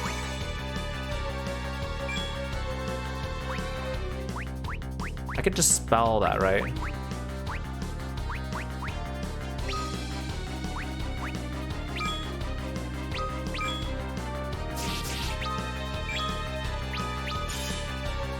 So a Pierce Reflect would be nice for Rosa if I had room to equip it. Okay, he went down not that bad, actually. He didn't even hit us, did he? Okay, we're level 70. Like, he didn't do any damage to us. Oh, I got an achievement for getting Cecil at level 70. Oh, there's new dialogue. I should look at that.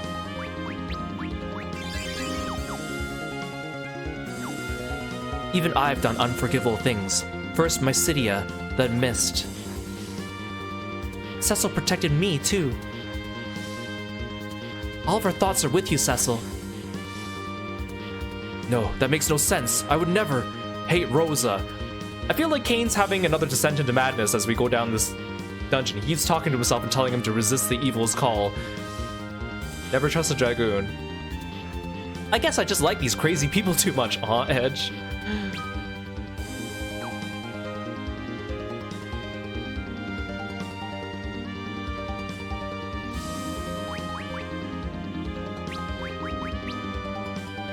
Level last is still on.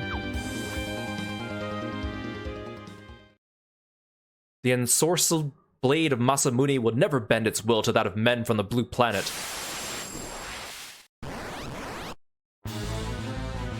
It's the Ogopogo, also known as Recolored Leviathan.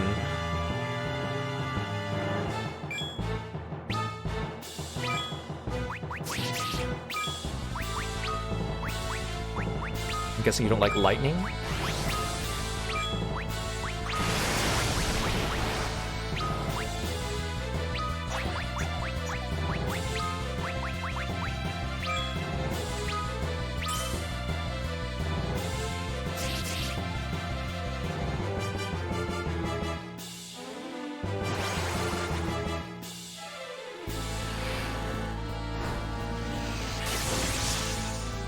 Get him, Rama.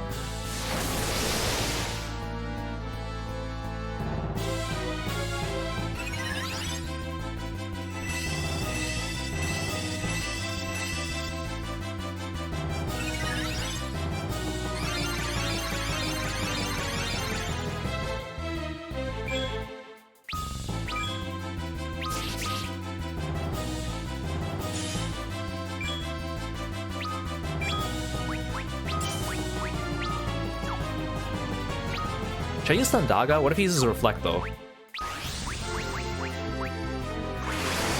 Thundaga.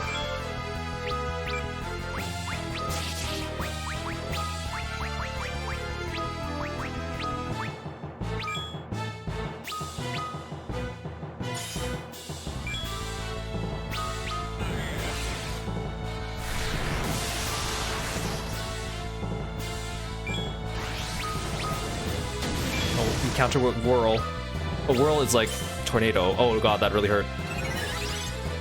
Oh good. That was right before I healed.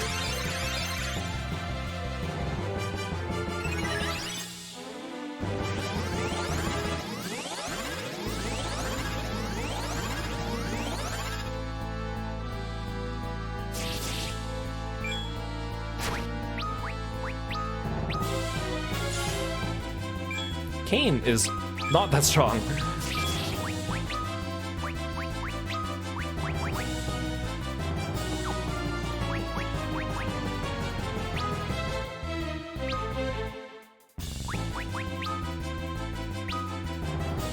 Kiraja costs too much, so let's just do a Kira with a Kiraga.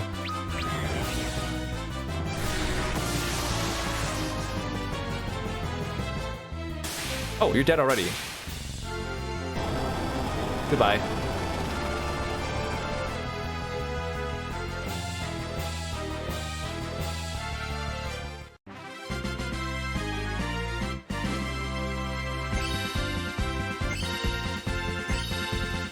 Okay, a bunch of people hitting level 70 and close to it. Nice.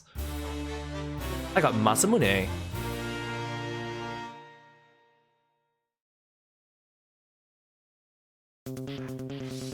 Thank you for the stretch. Ooh, I got an achievement for getting all those chest bosses.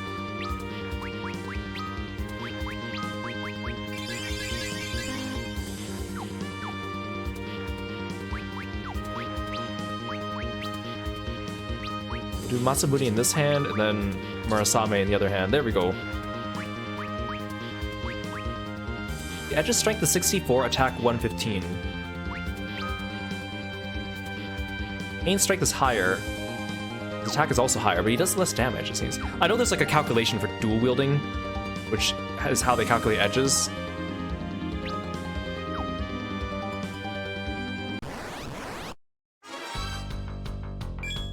Yeah, I'm not fighting behemoths for XP at this point. It's gonna waste my MP if I do that.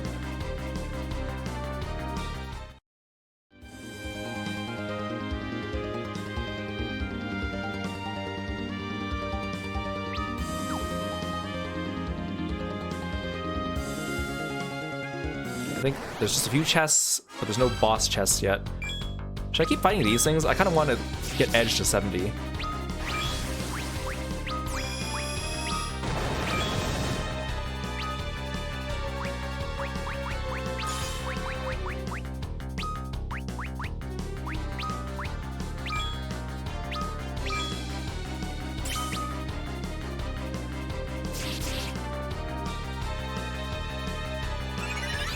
The thing I gotta watch out for is when this guy casts Reflect on us.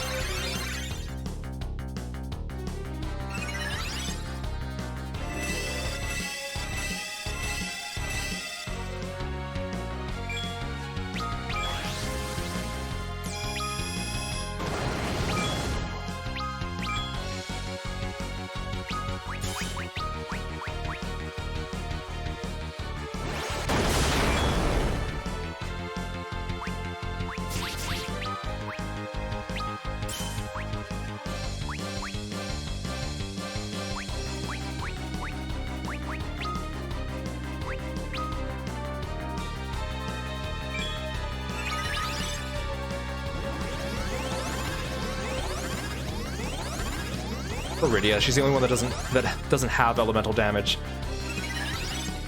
Again, you can you can't farm ribbons in this version of the game, but you could in the other versions. I can't remember if you keep them for your second playthrough though, so you could get more. I don't think so. Oh, I'm out of MP.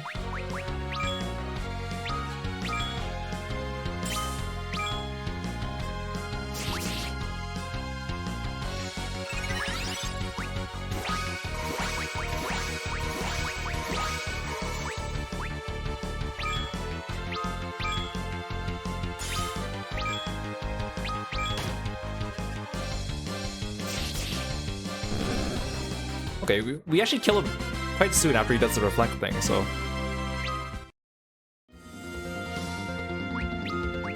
Now Riddy is low on MP. I guess I should get her to start casting Osmos on people.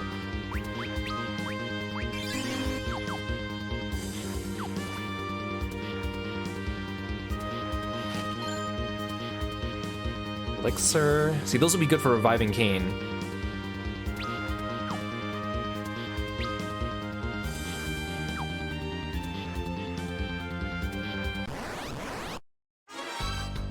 Nope. Goodbye.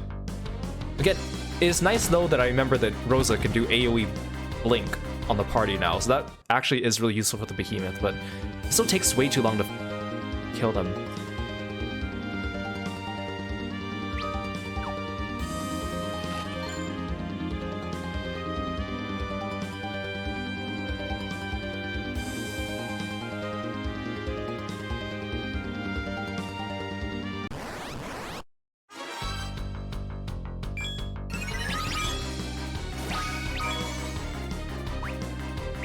We did Reflector already right away.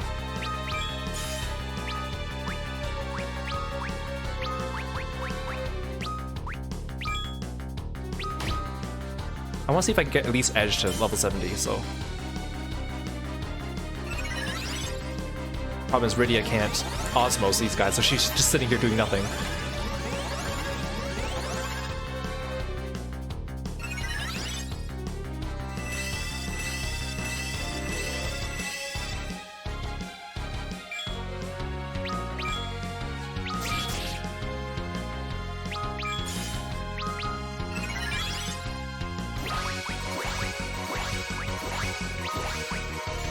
The thing is, like, if I dispel myself, I think I also gets rid of my shell.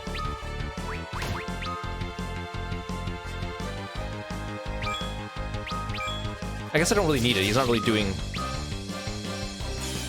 too many powerful spells. I think it also gets rid of our haste, though. Yeah.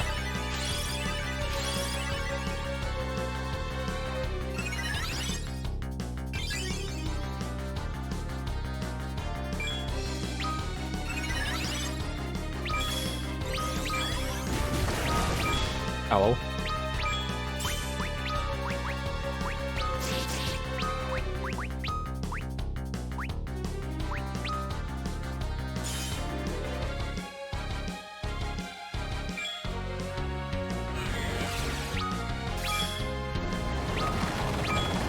Ooh, that's gonna hurt. Oh, he didn't die from it. That's a surprise.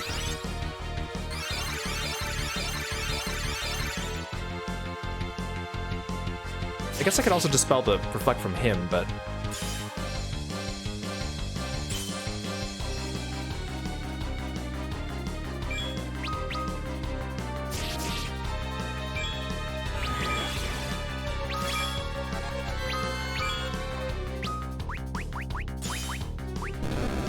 Oh, okay, goodbye.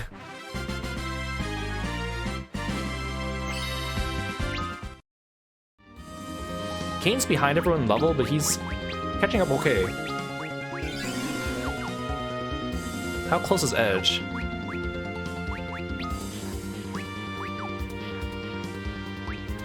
Status.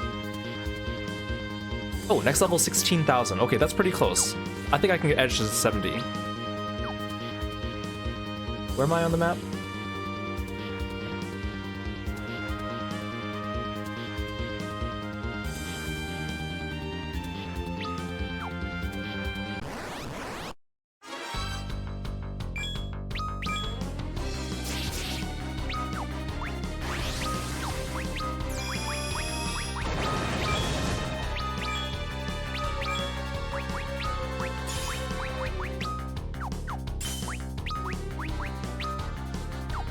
You know, I'll dual cast.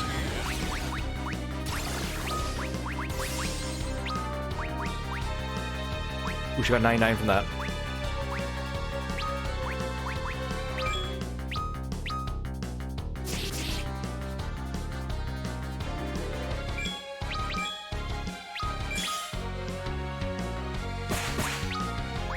The problem is if he puts up Reflect before I get my Osmos off, then she's just gonna suck her own MP.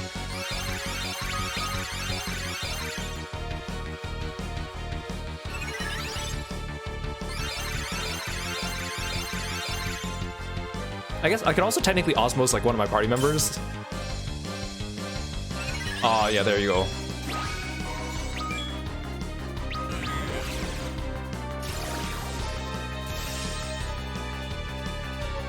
Oh, wait, that Osmos went through Reflect? I didn't know that was a thing. It's hard to tell. Okay, well, I could just Osmos to my heart's content.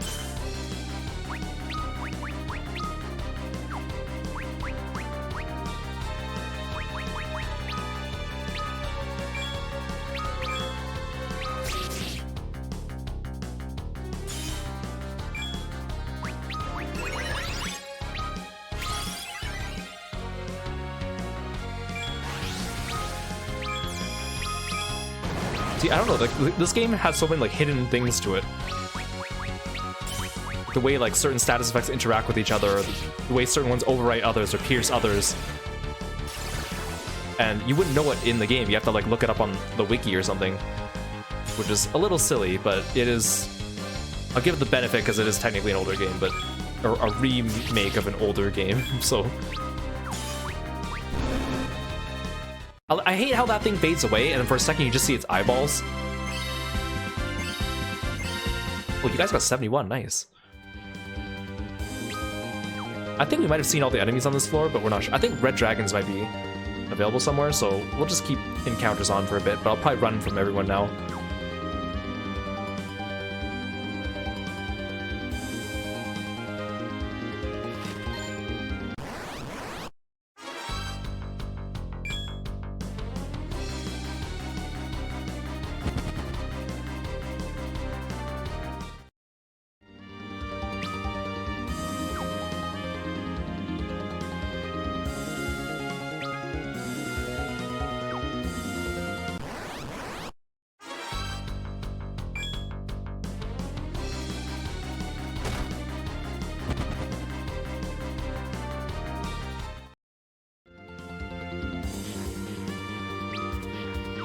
This is the last area. The pretty lights. The idea of all the lights coming up and shining through all these crystals that we're walking on is pretty cool. Oh, there's a new enemy. There we go. Zemus's Malice.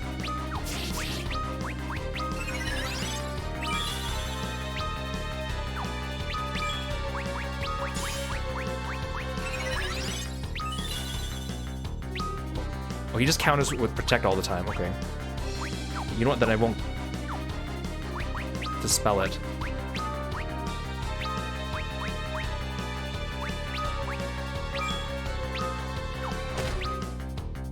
Oh, I should use Protect because he's using Physical.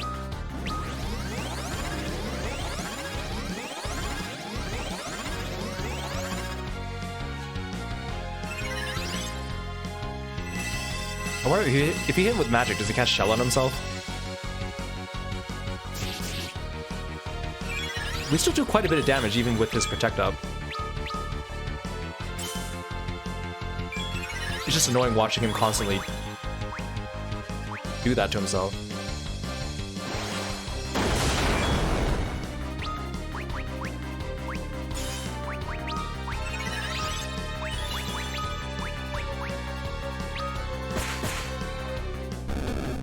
Oh, he died a lot easier than I thought. It's deceptive because he has like boss music. Oh, new dialogue.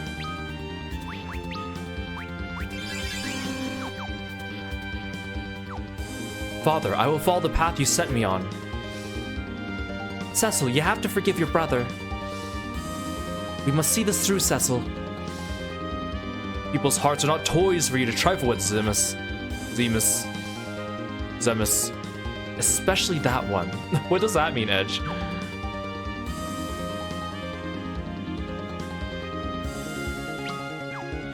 I think now we've seen all the enemies.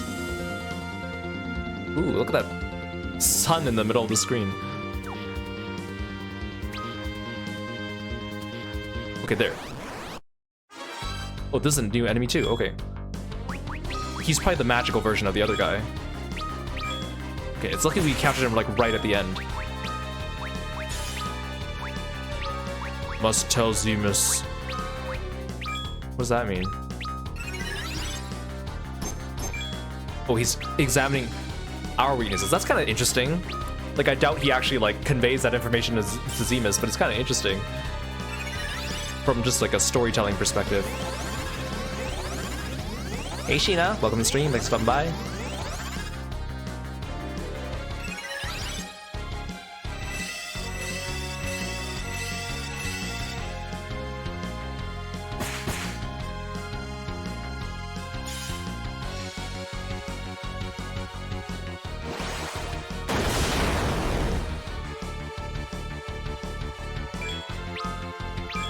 Zemus's breath. Must tell Zemus.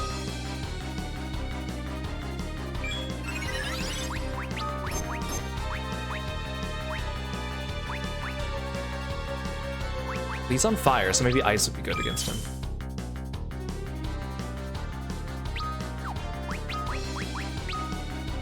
He's not really attacking us either.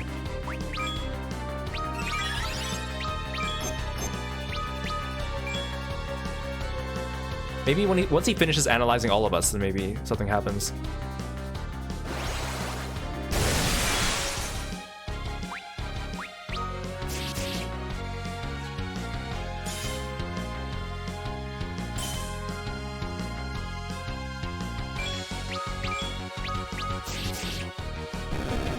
Goodbye.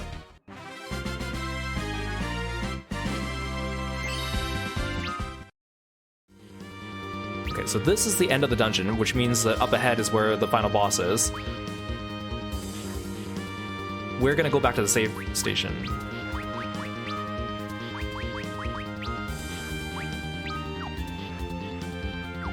So I need to map just this little corner here. If I can just get there. There we go. Okay, I'll map it on the way back. Lunar curtains, nice. We also need to change our like battle formation a little bit before we go into the final fight.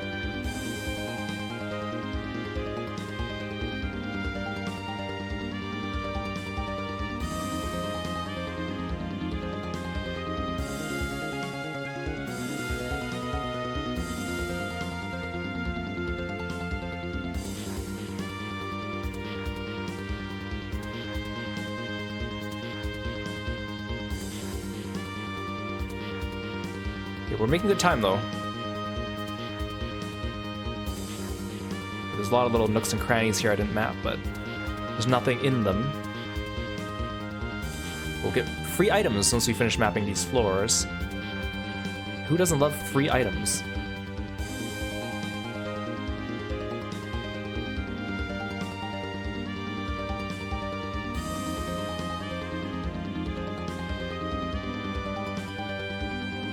I love when you're missing just like one tiny little corner.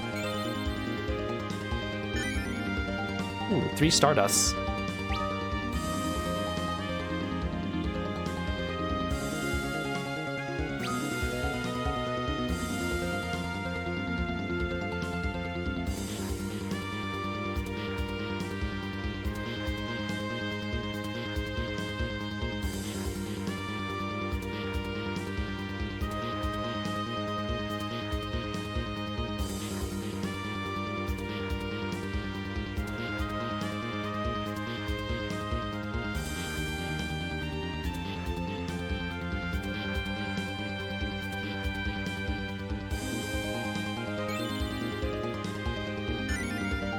Three light curtains.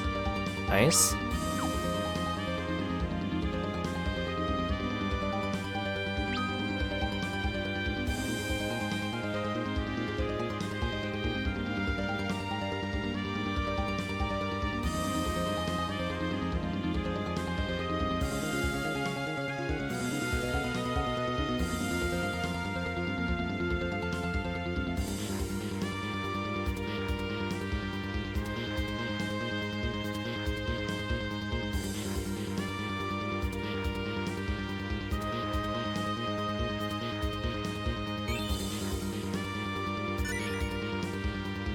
Three gold hourglasses, okay.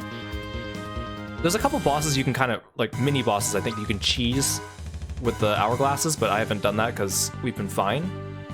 Okay, so save stations on this floor, which again is quite far, but with safe travels it should be fine. I mean, I know it'll be fine, not it should be fine. But if you didn't get it, it would really suck. 3 coral whiskers. Okay, let's go back and I'm gonna change my augment setup and then I'll explain my strat before we go into the fight. Hopefully we beat it on our first try. And hopefully I don't need to go grind.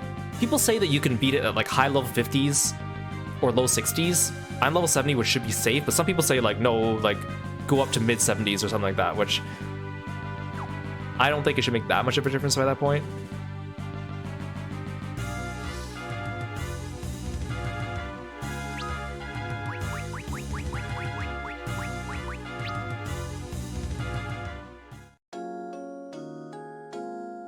Again, I love the tiny little cottage. It's like so small compared to our characters.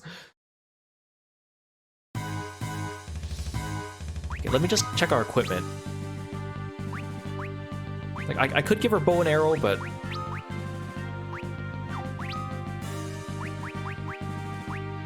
yeah, I don't want to have to restock arrows. Ribbon, white robe, protect ring is fine. You just have a matching set of dragon armor. You're pretty good. Crystal stuff with a protect ring. Because the crystal stuff doesn't... The crystal stuff, I think, resists status ailments, but it doesn't tell us that. Oh, wait. Oh, the crystal helm halves primary elemental. Oh, that's perfect. Okay, so I can take off the protect ring. Oh, but the magic... You know, he's got high HP. It'll be fine. Because I want to give the protect ring to Rydia, because she's the only one that doesn't have a... have elemental.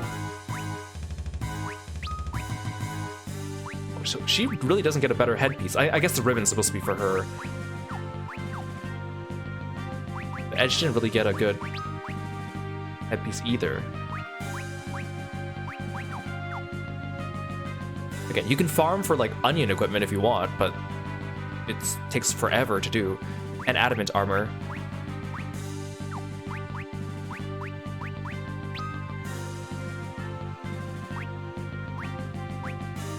Okay, so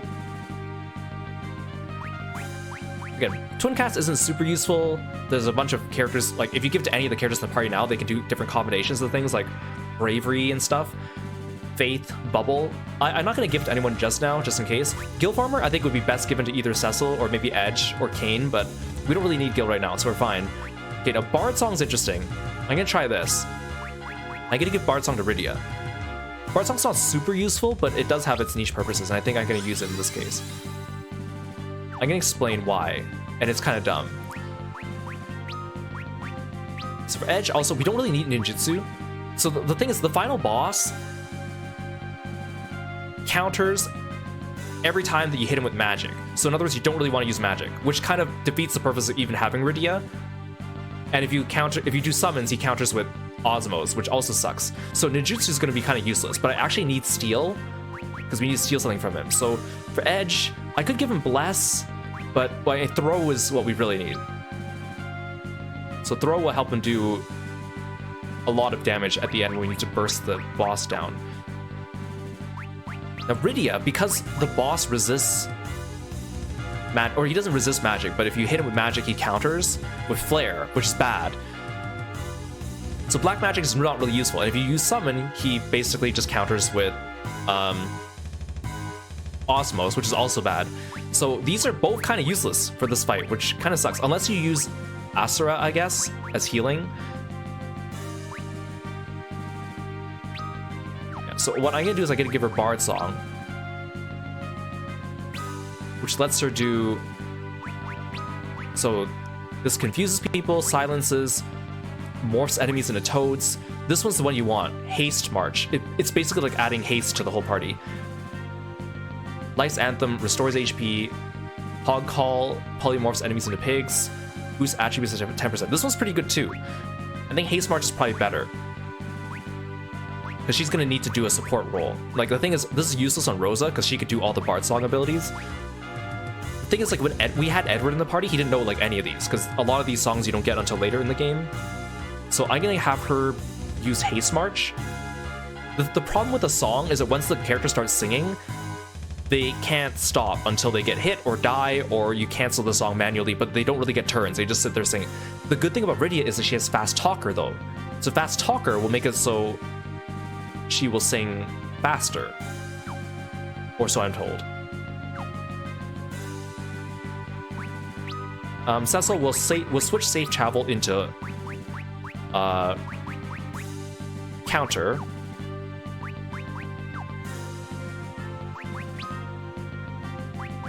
We still need Cry. I could do without Focus. The thing is, Jump, I don't like Jump because when he's in the air, he can't get healed, he can't get buffed, he can't do anything. The good thing is he might dodge an attack, but the problem is if he's up in the air and he dodges an attack, that means that someone else is going to get hit by it, like Rosa or Rydia. But then again, Cecil's draw attacks, so that shouldn't be too much of a problem. But it just means that I just don't like using Jump too much.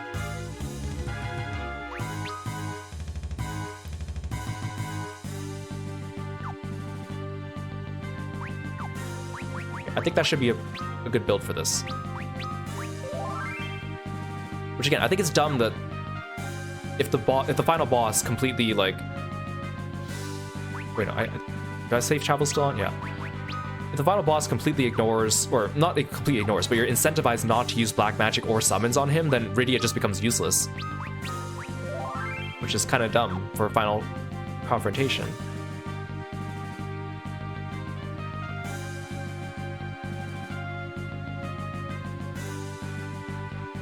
We also have all those shurikens saved up. We also have the knife from Yang's wife.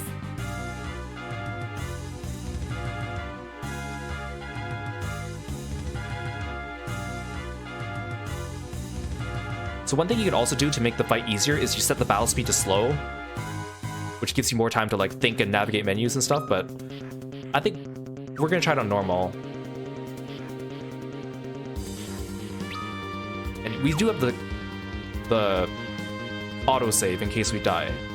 I just don't want to have to go farm and grind.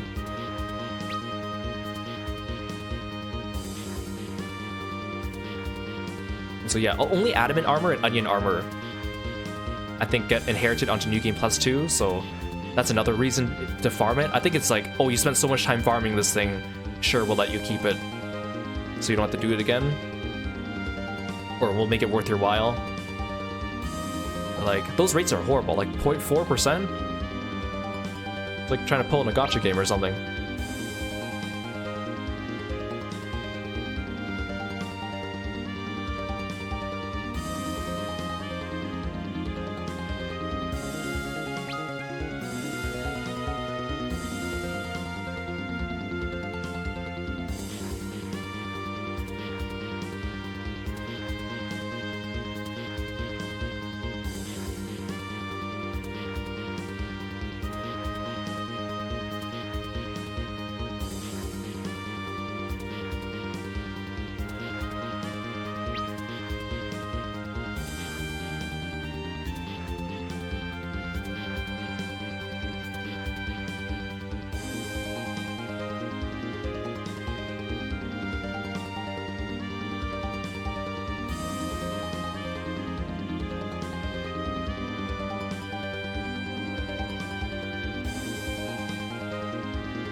Okay, so here we are.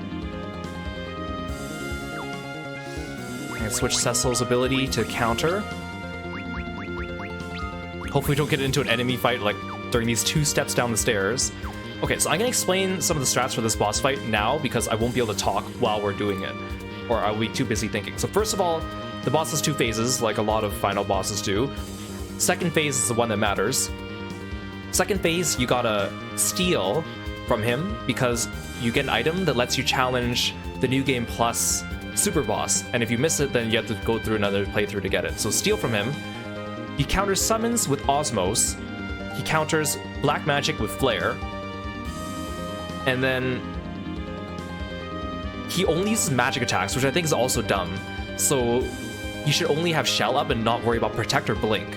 Which I understand because Blink would make things trivial, but it's just, like, again, it's like the final confrontation, and he only uses half of, like, the arsenal that you've prepared for the entire game, is a little silly, so that's why you should build for magic defense. So have Shell up at all times. Don't bother with Protect, don't bother with Blink. He will use an attack called Black Hole that removes all status effects from everyone, including himself. Every time he does that, you should reapply Shell and Haste. I'm gonna get Rydia to do Haste March instead of having Rosa waste her MP on casting Haste. And you should apply Slow to him. Now the problem is, when you apply Slow to him, he will counter with Flare, but it's worth it. So slow him, that way that he'll hit you with a Flare, but then you should be able to outpace him after that, hopefully. Before he does his ultimate attack, he'll do his ultimate attack semi-frequently. Before he does it, he will shake. So that's your indication to defend or heal or whatever. If you die, Kane's Phoenix will bring everyone back, and then you should use an elixir on Kane right away because the elixir will also replenish his MP, which allows him to Phoenix again. It's silly that Phoenix can basically happen indefinitely as long as he has MP, but that's good for us. I think it's probably more pertinent against like the super bosses where it's probably even harder. So you should use slow on him, even though he will flare you afterwards.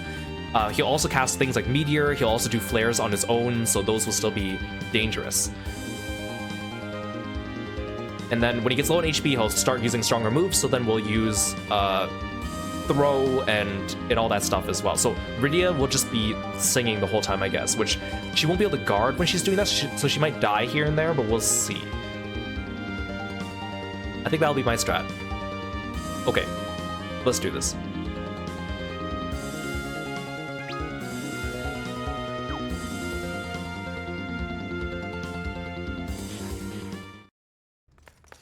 Golbez, Fusoya.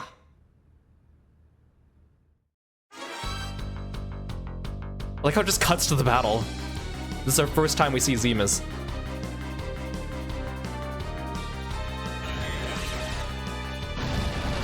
And Golbez has a tiny chibi for being playable. Golbez's HP is also like a pun in Japanese.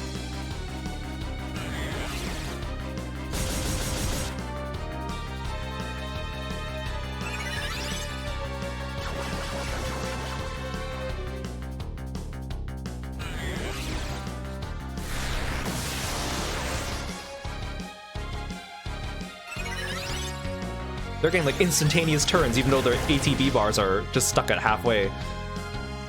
It's nearly done. Give your power to Meteor. Very well. Yes, use all your strength. Twin Meteor.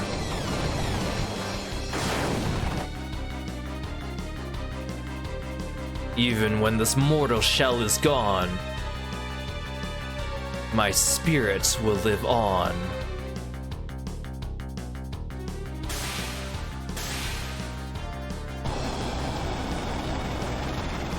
So yeah, you were not this good when you were part of our party.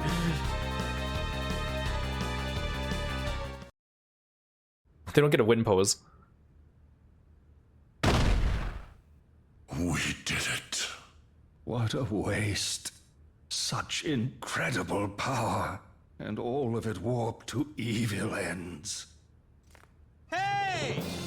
Oh, you have come. Looks like we were too late. You were supposed to leave him for me. Cecil.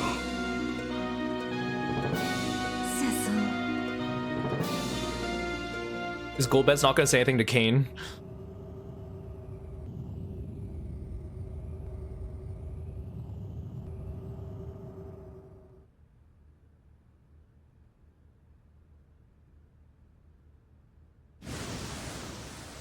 Zemus does like the least amount of talking out of most FF like final bosses.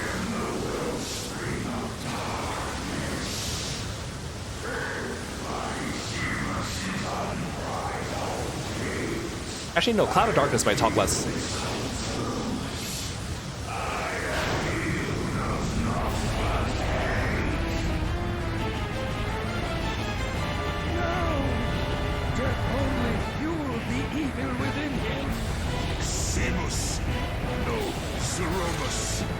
This time I will finish what I set out to do.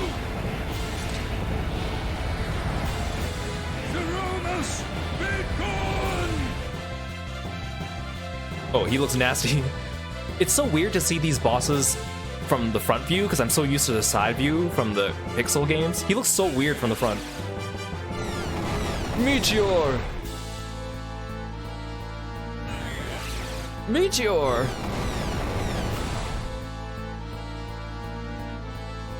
It's no use, Meteor's not working! Golbez, use the crystal! Use the Chekhov's gun! Crystal! You tread the path of darkness. That crystal will shed no light for you. Your hands will only stain it darker still. Die. Meteor.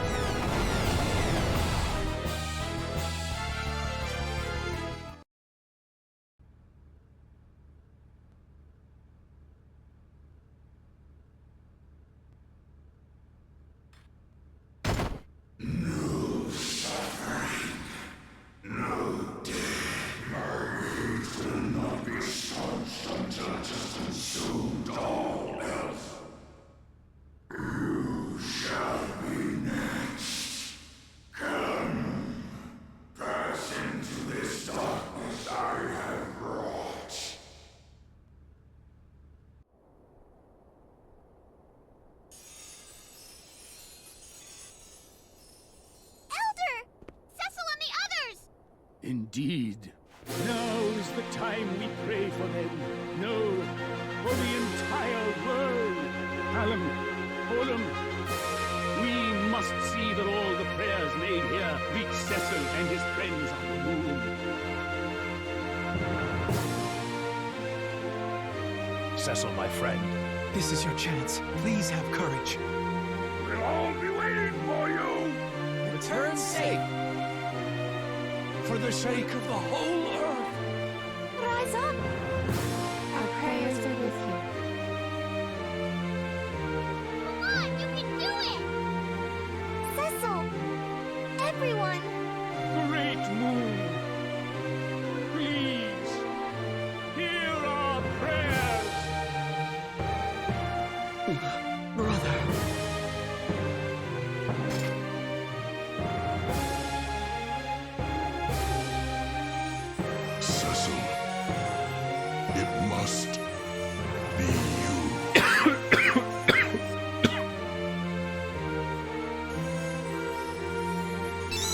Oh, sorry, I meant to mute my mic to cough, but I muted my VTuber Studio.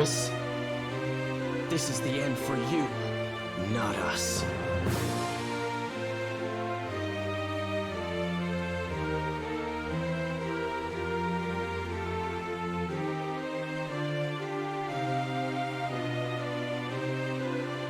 Here.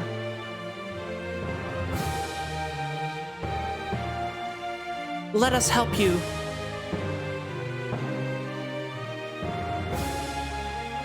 Their prayers bestow life.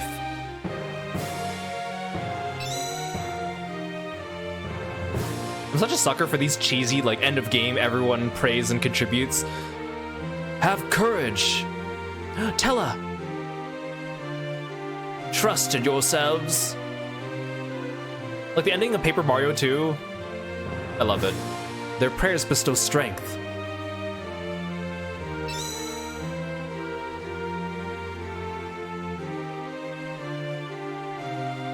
Maintain your focus.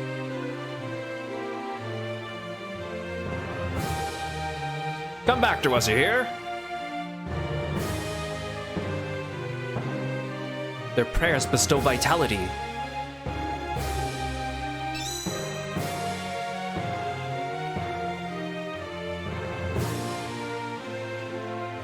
Moon, shine your light upon them. My brother.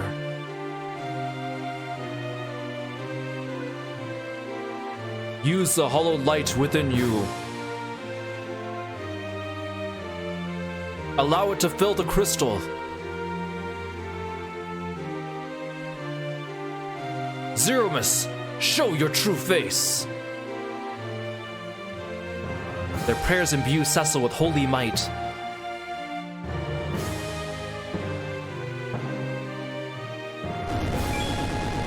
Okay, so to progress, we need to use the crystal item from Cecil. But while we're doing that, we can buff up and get ready. There's nothing else you could really do now. Even though he's gonna dispel them anyways, but...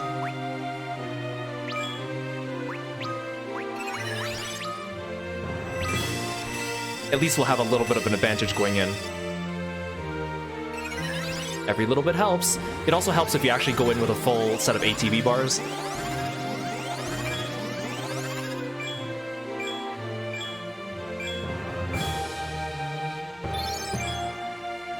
Oh, I was like, where's Cecil's turn? He hasn't used the item yet.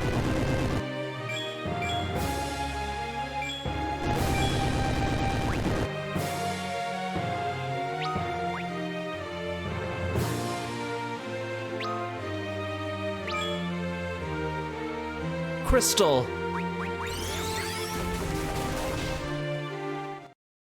Zeromus reveals his true nature. Again,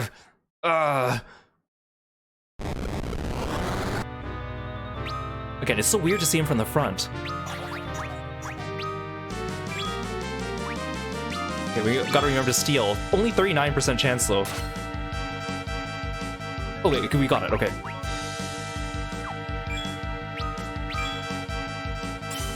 I'll get Rosa to stand by for now.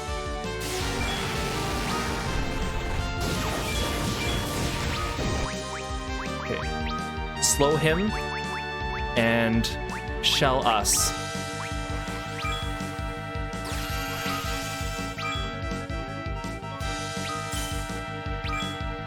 Cecil does a lot of damage with this attack, dang.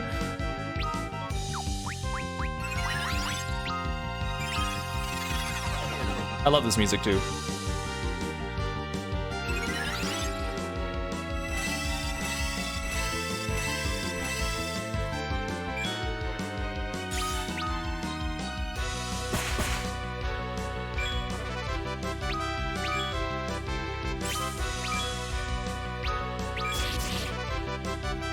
I'll have Rose on standby.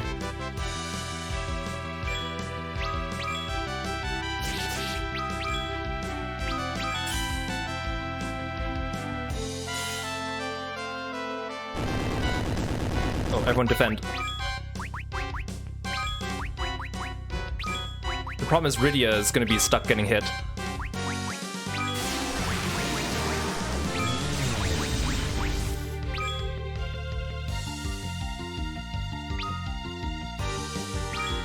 Oh, Rydia just died.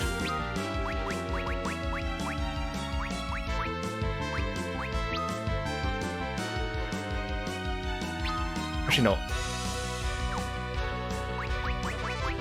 First things first, bring her back. We can shell afterwards.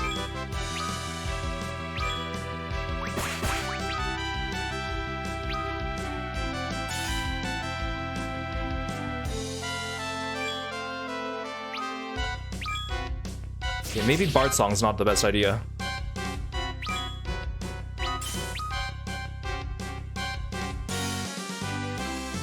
We do have plenty of time to guard that though, so I shouldn't be so worried then.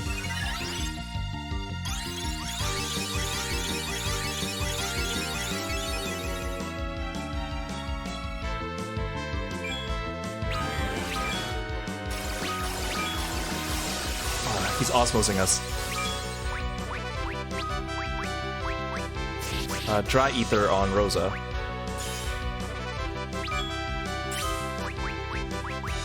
Slow him. He doesn't flare us when we slow.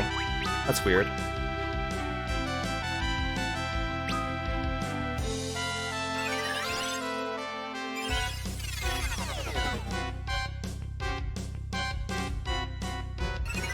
Oh, is he already slowed? Oh, because Big Bang is not the same as Black Hole. That's why I'm getting confused. Why are we all kneeling, though?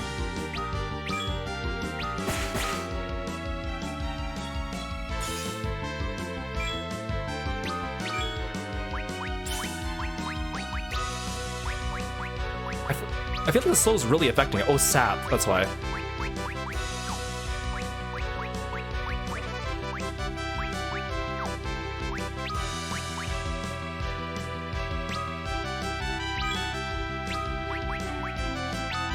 Suna everyone, and then haste everyone. Oh, no, never mind, no time.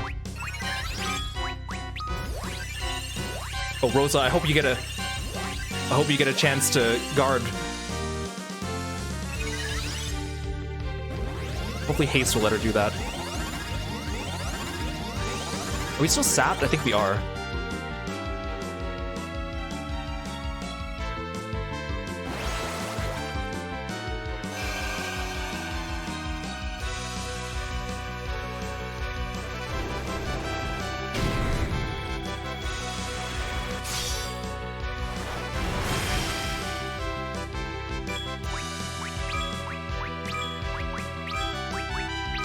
Everyone defend.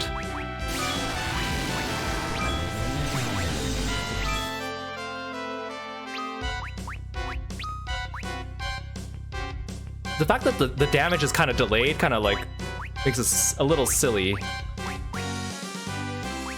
the thing is, do we still have... So we still have Shell and Haste. He hasn't used Black Hole at all. I'm very surprised. But I'm not complaining.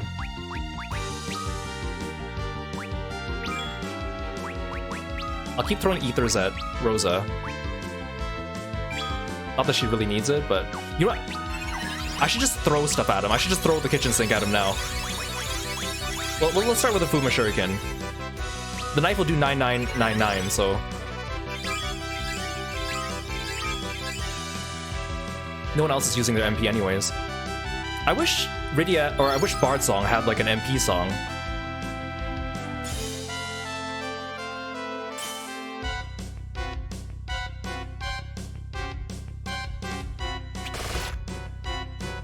Oh, that does 9999 as well.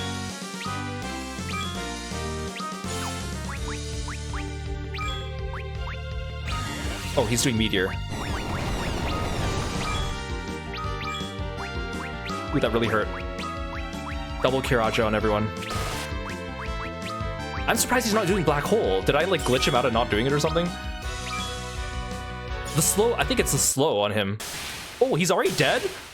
I completely over-prepared for this fight. Okay, good. He didn't even use Black Hole. I'm so surprised. Okay, in the pixel version, he takes forever to disintegrate because he moves down pixel by pixel by pixel.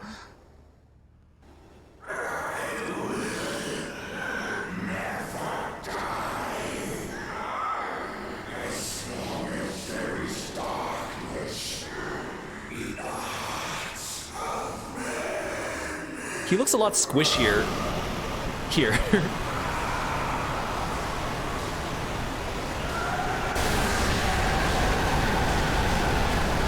He looks like a giant shrimp.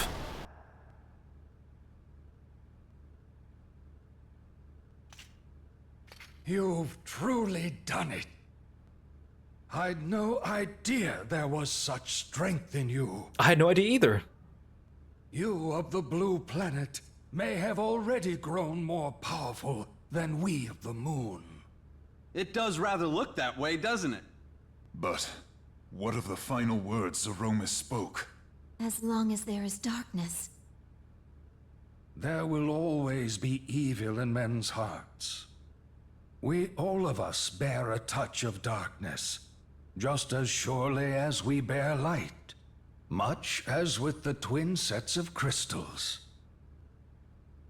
And the darkened underworld that rests beneath your planet's brighter surface. But as long as there is darkness, so will there always be light. Just as the light within you rose to overcome the shadow cast by Zemus. Well, now that you mention it, I did feel a bit of glow. Are you joking? It's a miracle Zemus didn't end up using you. My love of justice kept him at bay, no doubt. Well then, the time has come for me to join my people in their sleep. What will you do now? We will return to our planet. Our friends are waiting. I see. You are lucky to have such friends. I look forward to the day we can meet again. Might you permit me to accompany you? You would join me? I would. I cannot return.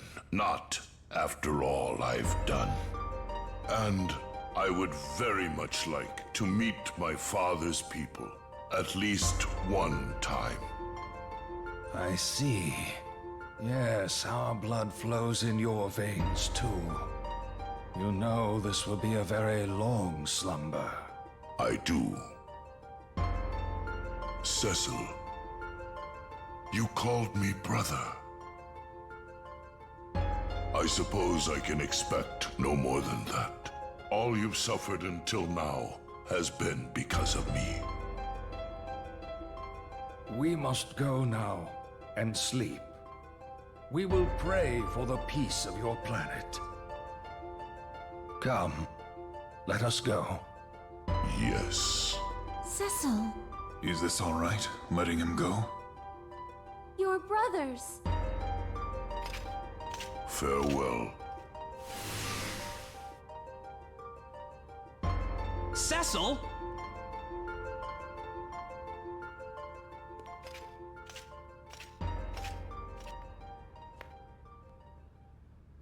Farewell, my brother.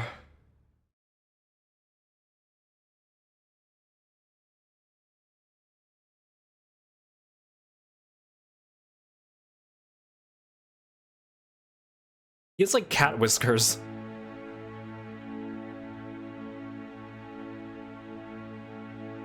I know they're not actually whiskers, but...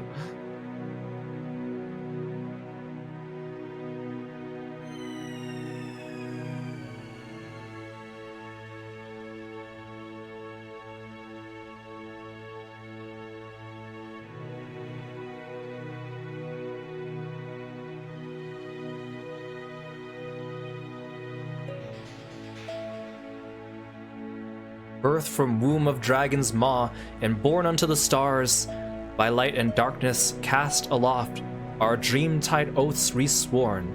Moon is swathed in ever light, never again to know eclipse. Earth with hallowed bounty reconciled, yet fleeting is the reverie, when moon from shadow has egressed, guided forth anew by light made manifest, two bound by ties of blood, by time and fate, then rest apart, unto lunar light and Gaian breast. This sounds like something the Wandering Minstrel would write.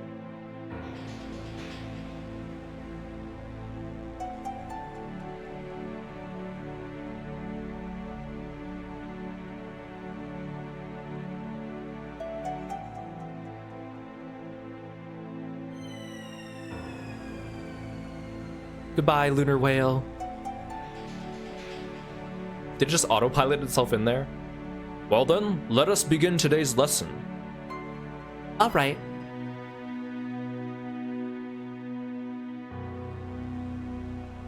Where's Palom? Oh, not again.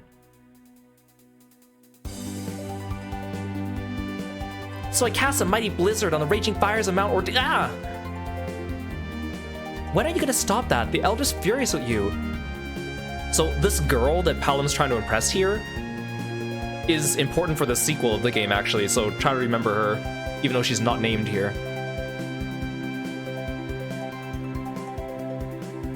How many times must I tell you the same thing before it sinks in that thick skull of yours? You have a deal of growing up to do if you ever plan to be the sort of mage Tella was. 2 more hours of spell transcription for you. Aw, not again. You've only yourself to blame, you know. Your young highness, you are heir to our kingdom's throne. You have responsibilities. I know that. Then might I suggest you stop chasing after this daydream maiden of yours and start fulfilling some of them? Right, right. A little more sincerity will go a long way.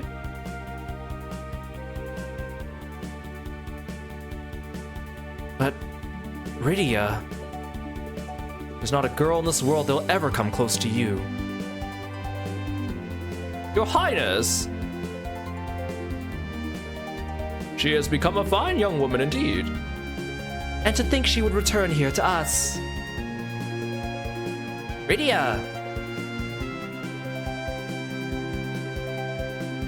Rydia, why do I have fangs? I want to be the same as you. What do you mean? We're all the same. There's no difference between humans and Eidolons. The Feymarch is going to become a very interesting place in the days ahead, isn't it? Most certainly, and not one lacking for beauty. All that matters is what's inside us. Isn't that right, Cecil?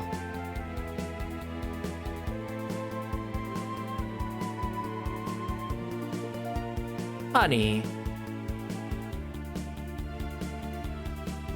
You're a queen now. Won't you make a little effort to speak like one? Yang, you know I can't stand all the prim and proper stuff. Oh no, it's already past time for today's training. Come along. Yes, Your Highness.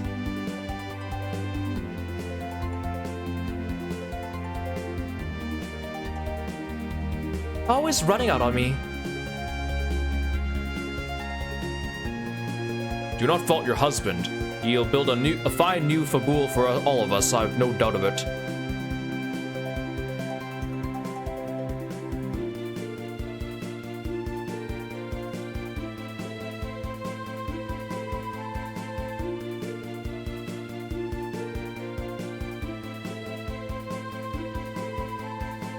Prince Edward.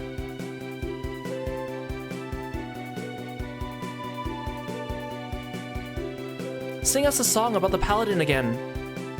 I'd be most happy to, but not until you finish your chores for the day. You want the castle to be back the way it was again, don't you? Of course. But you promise you'll sing it, right?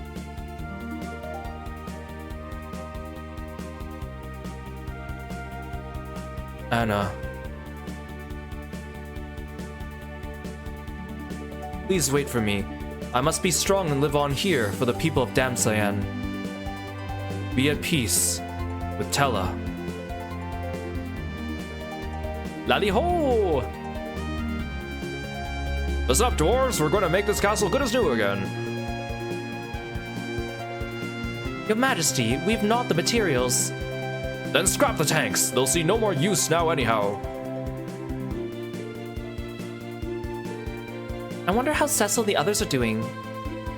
I've just received some good news in that regard. Cecil and Rosa are to become King and Queen of Baron. Really? And not only that, we've been invited to the coronation. Yay!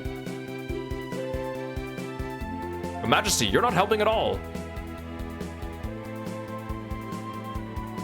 Didn't I tell you to go and scrap the tanks? Dally ho!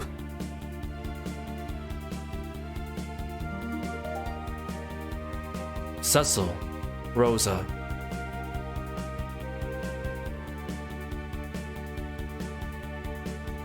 I have no right to bear witness to your joy. Not like this.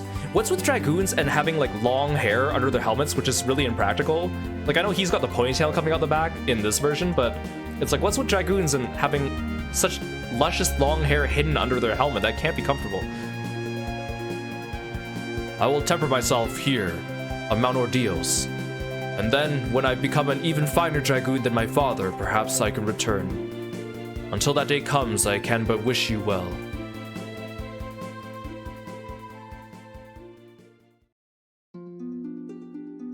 Oh, this guy. Oh my! What is it? The moon, it's... See for yourself!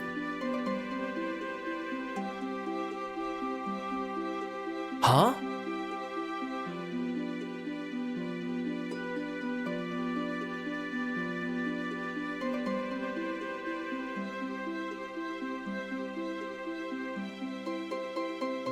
How's he seeing the planet as well? I'm guessing this is not his POV.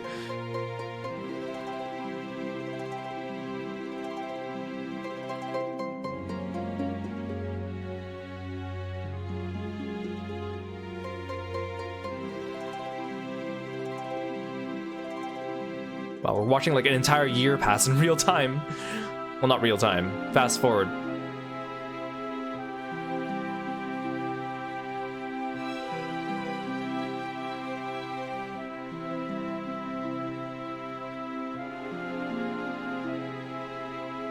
No, the moon wandered away.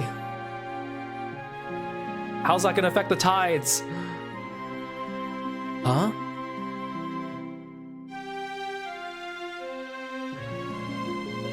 What is it, Cecil? Nothing. I could have sworn I heard my brother's voice. You did? It must have been my imagination. What are you two still doing here? It's a beautiful sunny day and there's no time to be lounging about. I'm sorry, we must have lost track of time. You'll have all the time you want later to get that lovey-dovey stuff out of your business. Come along, Rosa, or should I say your majesty? Please, I'll always be Rosa to you, Sid. Really? You mean it? Well then, Rosa, a bride can't be going without her makeup. I've got a maid already, we best hurry along. Of course. Why is the text scrolling so fast? It's been a long time since we've seen everyone, hasn't it? They'll be arriving soon. You best hurry too, Cecil. Right.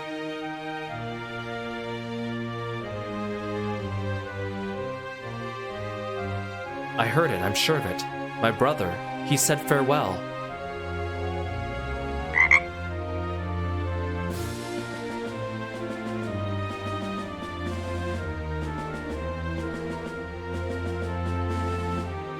Hey guys, welcome in. Thanks for the raid. I'll say hi to you after the cutscene.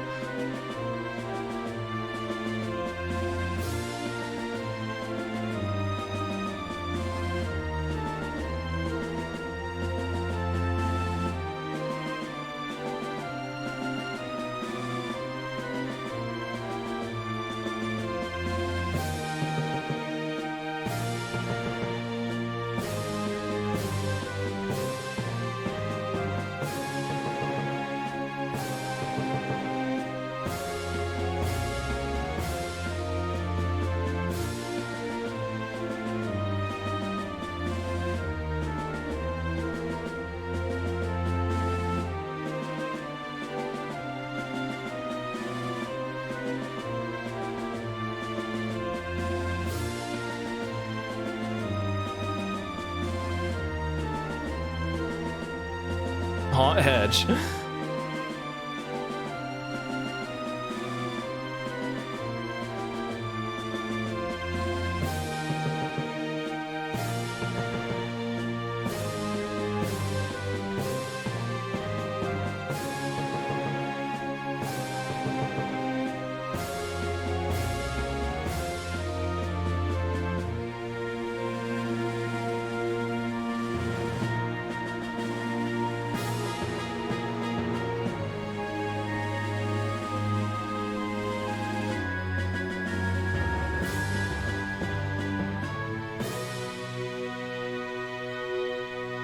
Like how Palam's on the throne.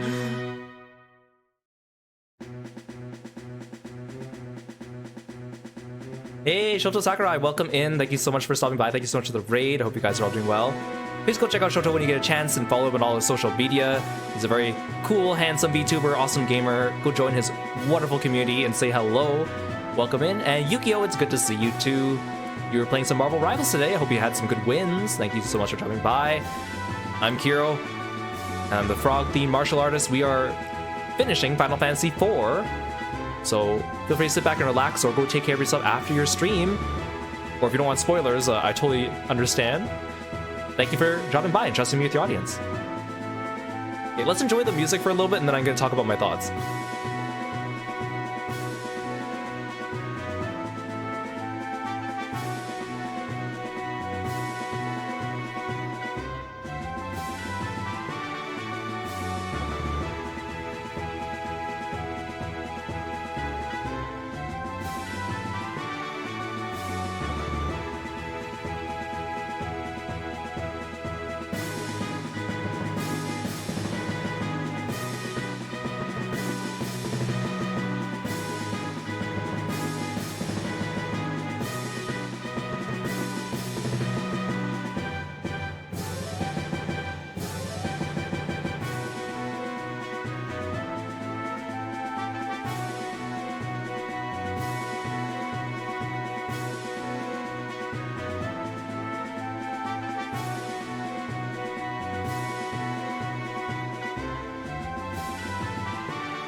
Aw.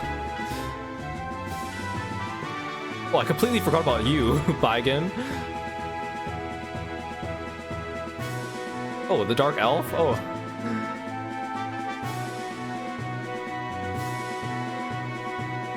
I like that we're seeing the bosses.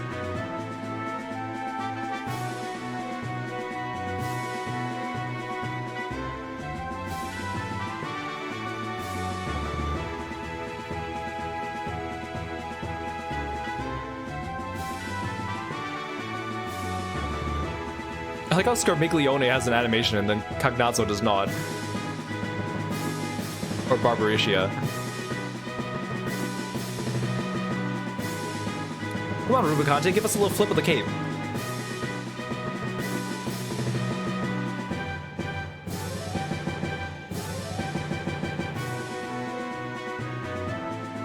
So they skipped the Octomammoth and the Antlion.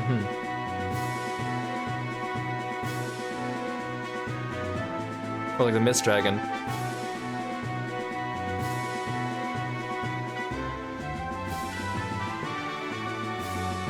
Are they going to show Zemus? Because he barely has a sprite.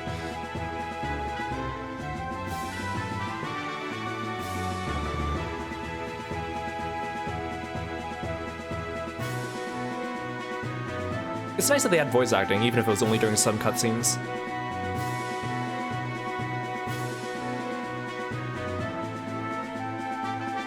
Oh right, Edward's name in Japanese is Gilbert.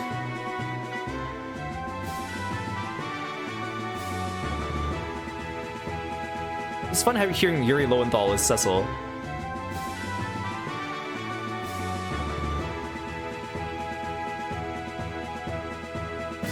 Wait, that was Sam Riegel as Edward? He didn't talk very much, so I couldn't hear that. Then Liam O'Brien was Kane.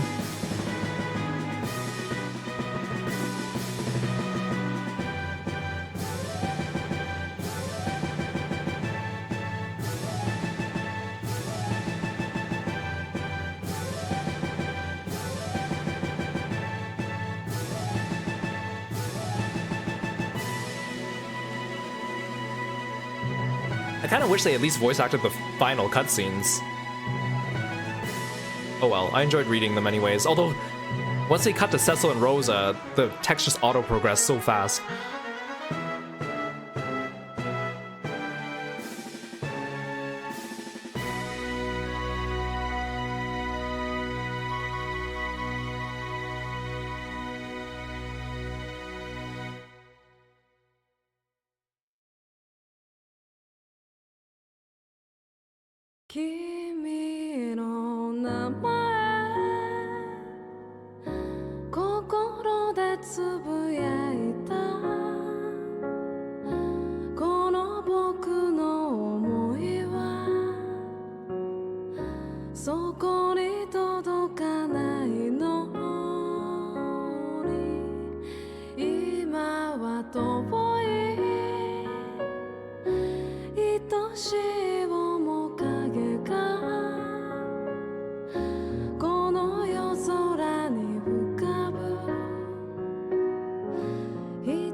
That's nice. They have a vocal version of the theme of love.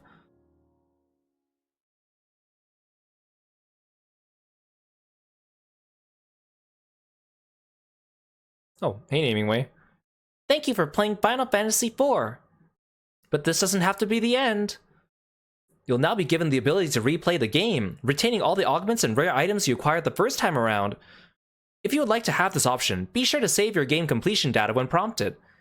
You can play through the game up to 3 times in a row, so try giving your characters different combinations of augments each time for variety. But be careful, if you are overwriting other save data, game completion data can only be used for starting a new game. It cannot be loaded on its own. Well then, until we meet again. Obtain the Limit Break augment. That lets you do more than 9999 damage. Oh, I still have the save file when I had Tella.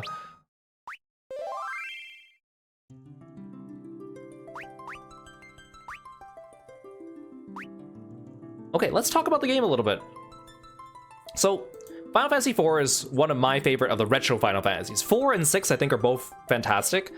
I think they both have strengths and weaknesses, but the reason why I like 4 and 6 is because they have pretty big casts compared to 1 and 3, which have like nameless player characters, and then 2 and 5 also had like smaller casts that I didn't really resonate with as much. So 4 and 6 are my personal favorites, and I played 4 so many times before. Now, I guess a lot of people will ask, like, which version of Final Fantasy IV is the best one to play? And, like, personally, the best one would be the GBA or the PSP versions, because those ones have all the bonus content. There's a post-game dungeon. You can also swap any of your party members at the end of the game, except for Tella and Fusoya. There's just so much more to those games, and you get more freedom with your party, which is good. That being said, those two versions of the game are not as accessible, so most people have to pick between the Pixel Remaster or the 3D Remaster, both of which do not have bonus dungeon, and both of which do not have the ability to change your party members at the end of the game. Pixel Remaster probably has more quality of life. You can turn off encounters whenever you want. You can have 1.5 times XP, you can have 2 times XP, you can set the battle speed higher. It has a lot more quality of life. 3D version is a little harder. I noticed like a lot of the bosses had mechanics they didn't have in the Pixel version, and some of the fights were a great deal harder. Not like incredibly hard, but they were like, oh yeah, I noticed, because I remember I could, you know, get away with kind of just mindlessly attacking the first handful of bosses in the game in the Pixel version, and then here I actually had to use some strategy. So if you like that, that's probably an advantage. I like the 3D models. I think they're charming. They show off the characters a bit better than the sprites did, because the sprites don't really match the character art, nor do they match like future iterations of the characters. So this one I think does a pretty good job of it, and this one has voice acting too, which is kind of nice. And you have the augment system as well, because the Pixel version does not have augments to make up for the fact that you do not have access to the rest of your party. So I guess it's your pick between like the quality of life of the Pixel Remaster or like the better finesse on the 3D version. Plus, this game has New Game Plus. The Pixel Remaster does not have New Game Plus, so this one also has 2 bosses you can fight on the subsequent playthrough. The first one's Garyon, who's also known as the Malice of the Four Fiends. Once you defeat the 4 fiends on the Giant of Babel, you can fight Garyon on the Giant of Babel, or once you finish the Giant of Babel, you can find it on Mount Ordeals. Previously, Mount Ordeals is where one of the optional dungeons of the GBA version was, the Cave of Trials, which is the dungeon where you can get equipment, endgame equipment for Edward, Yang, Cid, Palom, and Porom, who would otherwise not have endgame equipment because they don't have weapons in the Lunar Subterran. There's also another second super boss you can fight on second playthrough, Proto Babel. What you need to do is you take the dark matter that we stole from Zero Miss at the end and bring it to that Moai that I showed you earlier today, that face statue on the moon. That will allow you to fight Proto Babel, and in the GBA version, that's how you access the bonus dungeon. You bring the dark matter, or you beat Zero Miss, and then you load up your save file. There's no New Game Plus, and you go to that location, and there's the optional dungeon. You could do second playthrough, you inherit your onion armor if you have any onion equipment, or adamant armor, your augments as well, including augments already given to characters, which means that you can give augments to characters like, for example, we need to give augments to Edward and Edward and Cid, so they give us back the augments that they would give us otherwise, like hide, salve, upgrade, which will complete our augment collection. So you can't complete your augment collection until at least second playthrough. But then we don't have to worry about giving augments to Palom and Porom and Tella and all those characters as well, because they already have their augments from this playthrough, which means you could also give like dual cast to Rydia and Rosa, or omnicast to whichever caster you didn't give it to, stuff like that. Although some augments you could only get once, like Treasure Hunter you can only get once, or Safe Travels you can only get once. It's interesting that they stop you after the third playthrough. I guess that makes sense, because after that point, but some people say don't fight the super bosses until the third playthrough, where you have like better augment setups compared to your second playthrough. You can also blast through your second playthrough by equipping Safe Travels on Cecil, give him Slap on Darkness, Kick, and then just auto all the bosses down with all that with your adamant armor or onion armor if you inherited it.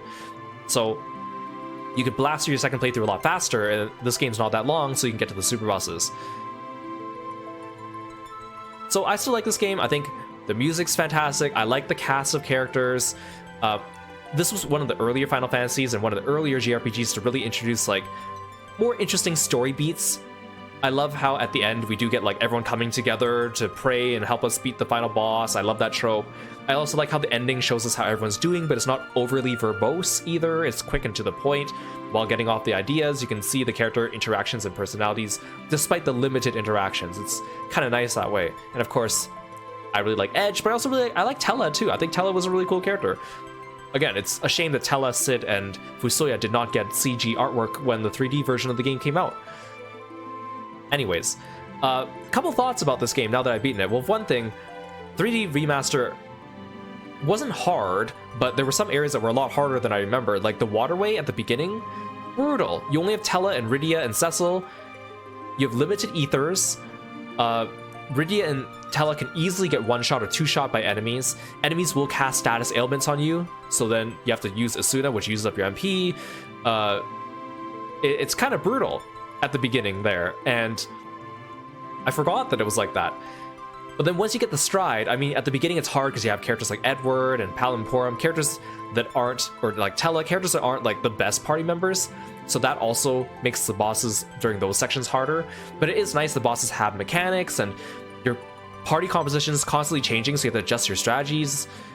Although some characters join your party for very short stints of time. Like, I forgot how short Edward's time with you was. I remember the Palimporum do not spend that much time with you, but Edward was also very short-lived in terms of time in the party. So that's why I think it's nice when you play GBA and PSP versions, you can go and add those people back to your party and use them, especially if you like a certain character that left earlier in the story. The bosses having mechanics is cool too, because it makes it more interesting than just a turn-based battle system. I also want to highlight, like, again, now that we've also recently, you know, played Final Fantasy XIV Endwalker, which has a lot of Final Fantasy IV in it, it's interesting to see what they took from it, because it's like, they took like a lot of the dungeons and the bosses and terminology and stuff from this game and adapted it really well into the story of that game, I think, in a way that was very natural and fit with the lore of Final Fantasy XIV while paying homage to this game. I think it's kind of interesting. I always think about Golbez because, like I said before, Golbez was inspired by Darth Vader, right? His familial connection to the main character, his foreboding musical theme, his mysteriousness, his armored appearance.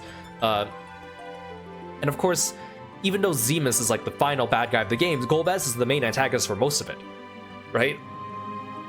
Zemus kind of just appears at the end, although they start mentioning him by the time you meet Fusoya, so it's not a complete surprise. He's not like he comes completely out of nowhere. So it makes more sense for them to use Golbez in Dissidia, for example, because he's more of Cecil's antagonist, right? And that's why if you play the Dissidia games, Golbez is usually like an anti-hero. He's working for the bad guys, but he's kind of like also helping the good guys, because he's not inherently a bad person. He's like mind-controlled or whatever. But it's interesting when you play through this game and you think about it, because you only fight Golbez once at like the 60% mark, and it's not a scripted battle, but it's more of like a puzzle boss fight, and he summons that Shadow Dragon, and the Shadow Dragon gets like instantly blasted away by Rydia's Mist Dragon. So you don't, and he doesn't even have like the special battle music, he just has regular boss music, not even the Four Fiends music. So it's interesting to see how little he actually plays like directly in this game in battle, which again, a lot of those old Final Fantasy characters in Dissidia, they had to make up movesets for them that still paid homage to them somehow, but you know, they didn't have fully fleshed out movesets in these games either. So Golbez is more of like a mage, despite the fact he looks like a knight. They also integrate his Shadow Dragon a lot into the Dissidia games, which is very interesting, and it makes sense, but also in this game, he summons the Shadow Dragon once and it gets instantly destroyed. So it's kind of funny to see that, and I like how they integrated that in Final Fantasy XIV as well, with the Shadow Dragon especially into the story. It was really cool. But it's like, it's kind of funny how Golbez is not really that much of a combatant in terms of us facing him in this game. And it's almost the reverse problem with Final Fantasy III. Like in this game, Golbez was the main antagonist for most of it, and then Zeromus appears at the end, but they picked Golbez to be the representative antagonist. But then in Final Fantasy III, Zand is the main antagonist throughout the whole game. Even though you don't really see him, he's mentioned for the entire game until the end. And then Cloud of Darkness appears out of nowhere. And then instead of picking Zand to represent Dissidia, they picked Cloud of Darkness because they liked her design aesthetically, and also to add more female-presenting characters to the roster, because there's very few female-presenting main characters and antagonists in the Final Fantasy series. So I get why they picked her, but it's kind of interesting. It's almost the reverse of what happened in Final Fantasy IV and their picks of roster in this game. So in terms of like this 3D remaster, yes, the 3D version was originally for the Nintendo DS. They did a good job of scaling it up for things like Steam, but there's still some things that didn't feel so comfortable. Like I felt like the camera was a little too close to the character, even though you could look at the map. But it was nice to have in the Pixel version, when it's zoomed out more, you can see more of where you're going and not run into dead ends as much. But the map helps with that. I'm just surprised they didn't really update the UI as much. The UI looks old, like it looks like a JRPG Maker like UI that like a fan would make. I also don't like how the HP bars do not have bars, it's just numbers.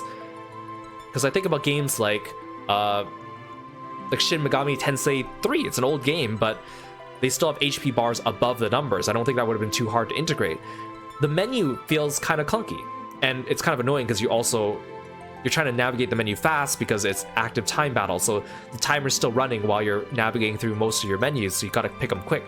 But for example, if I choose to heal someone in my party, there's 5 people in the party, plus there's an option to do target all, so there's 6 options.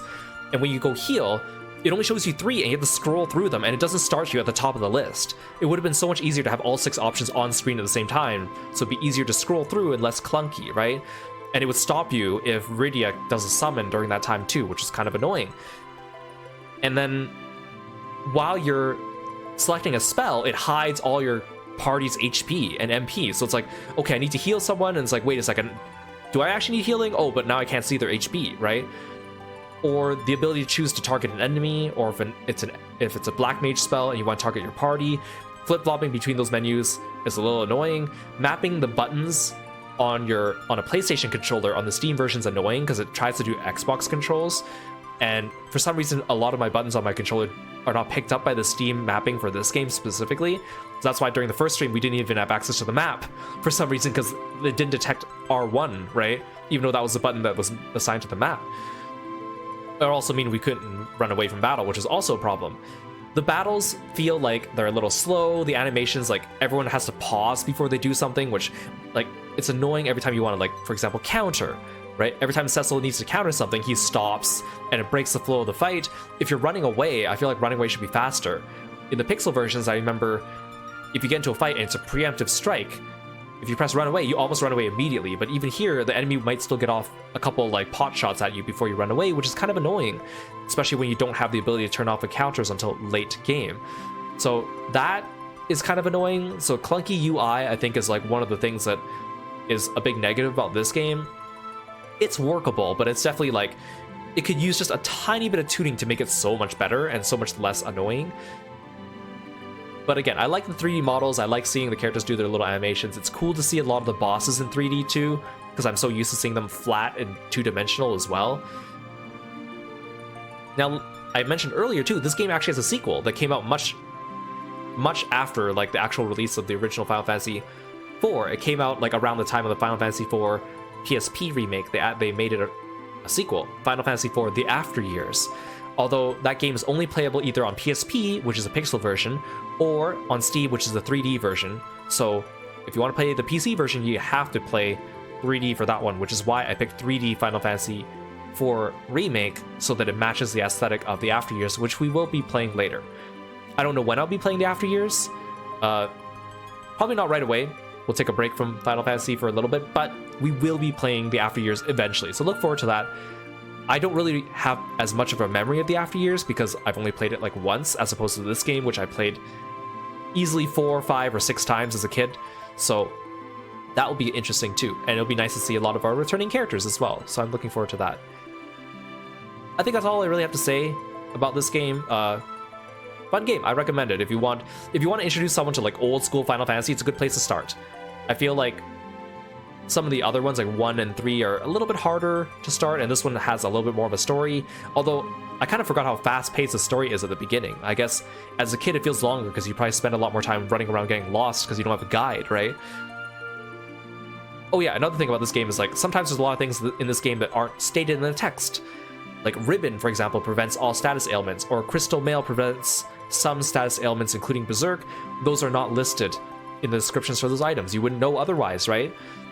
Some of the bosses have mechanics that you wouldn't really know going into them, and if you go into them with the wrong setup, then it's completely unwinnable and you gotta leave or die and start over. Although it's nice that there's an autosave, which we found out that one time last stream with the Red Dragon. It's nice that there's an autosave, which is nice, but other than that, even like reloading the game is kind of annoying. You gotta just close the window and reopen it unless you're at a save station. So I wish that maybe on the pause menu at least there was a title screen menu instead of just going resume or quit. But again, that's like more of a small thing that would only affect maybe some people or streamers specifically, right? I guess also the inflated playtime if you want to farm for stuff, like if you want to get all the onion armor, the adamant armor, even just getting the pudding kind of sucked, right? Forcing you to farm for an item with a 1% or 0.4% drop rate, depending on where you're farming it, far away from a save point, requiring Stardust or Sirens, is kind of brutal. And then especially if you want to get the pink tail, then you need 5 of them, right? So that's kind of annoying. Also, if you want to get the hidden summons, cockatrice goblin mind flayer bombs. Some of them take a couple hours of farming. So the game itself isn't really that long, but there isn't really much side content except for just farming. But if you do that, you probably have over leveled for the final boss. I don't feel like I was over leveled for the final boss. I feel like I just went in with a really good strategy. But also, like, a lot of things I read about him, to jog my memory, I was like, oh, he uses black hole to clear all your status ailments. For some reason, he didn't do that for us. Maybe we just burst him down too quickly. Or a lot of people were saying like, oh, his big bang wipes my party every single time, even when I guard, and I'm like level 70, and I was like getting worried because I was like, oh, I'm level 70, but then I guarded and it was fine. Although if you don't guard, it does like one-shot people like Rydia did, but not a big deal. But again, it would have been nice to have like a post-game dungeon. One thing I will mention about the post-game dungeon in the GBA and PSP version of the game, it's called the Lunar Ruins. Again, it doesn't really have much story. You just go into it, you fight a bunch of optional bosses, which are just recolors of bosses you've already fought in the game, and you get like stronger equipment for some of your characters, and then there's like a final boss to fight. The final boss in the optional dungeon in GBA and PSP versions is called Zeromus EG. He looks like this, and this is actually like the original design of Zeromus before, like in the early builds of the game. It's interesting too, because he has like a humanoid face, and he has like a woman strapped to the front of his body. So, and they never really explain why. When you get down there to fight him, he's just like, I'm here to challenge like the champions of the blue planet. And when you beat him, he's like, wow, I didn't know the blue planet had such strong people. I commend you. So he's not like as evil as Zeromus. He's just, I guess, there to test himself. But the reason why I want to show you this sprite is because, again, you only find it in the GBA and the PSP versions of the game, but they did put this enemy in Final Fantasy XIV as well, Zeromus EG, under a different name. I'm not going to tell you where, in case spoilers or for a surprise. It was a surprise to me when I saw that they showed that, which is cool. So not only are a lot of the iconic bosses in Final Fantasy IV in Final Fantasy XIV, but this optional boss is too, Zeromus EG. So I just thought that was kind of interesting that they put that in Final Fantasy XIV as well. Maybe we'll see Garyon and Proto-Babel one day in Final Fantasy XIV as well. But I do not plan to do a second playthrough of this game just to see those super bosses. I heard that they're kind of hard, and like hard in an unfair way, almost like you have to use a specific strat with certain augments on certain characters that require you to be on a third playthrough to have that combination in order to beat them. So that's not the type of challenge that I'm specifically looking for, but it's interesting. It's interesting. Anyways, actually, you know what would be kind of interesting, because Garyon is like the malice of all four fiends put together. In Final Fantasy XIV, we saw the four fiends as well. Maybe it would have been cool if they have like a new ultimate raid one day where you fight, like, you know, Scarmiglione, Cagnazzo, Barbaricia, and Rubicante at the same time, and then they merge together into Garyon. That'd be kind of cool. Anyways, that's all I have to say. This game was fun. It was nice going back to an old, like, you guys know I like going back to old games once in a while on the channel, especially old RPGs, but it's nice going back to an old one that's part of my childhood, but also one that didn't take too long. It took us like maybe a week and a little bit to beat this on stream, and that's only because I took a couple days off. So it's nice because then it doesn't feel like it drags on for too long, and it also has a connection to a lot of people here because a lot of people in the community play Final Fantasy XIV, and, you know, we just had Dawn Trail, but we also had Endwalker just before that, so there we go. Thank you so much for joining me here on stream. We will be playing the After Years in the future. I don't know when. I kind of want to play more retro Final Fantasy games in the future as well. But again, that's for later. That's for later. Thank you for all the raids as well and everyone stopping by. I hope you guys had fun. Let's raid someone else. Let's see who's on right now. Let's say hi to our friend Reisna. She's playing some Final Fantasy XIV. And I'll see you guys next time. I don't know what I'm going to play next time on stream, actually, so it'll be a surprise. Bye, everyone.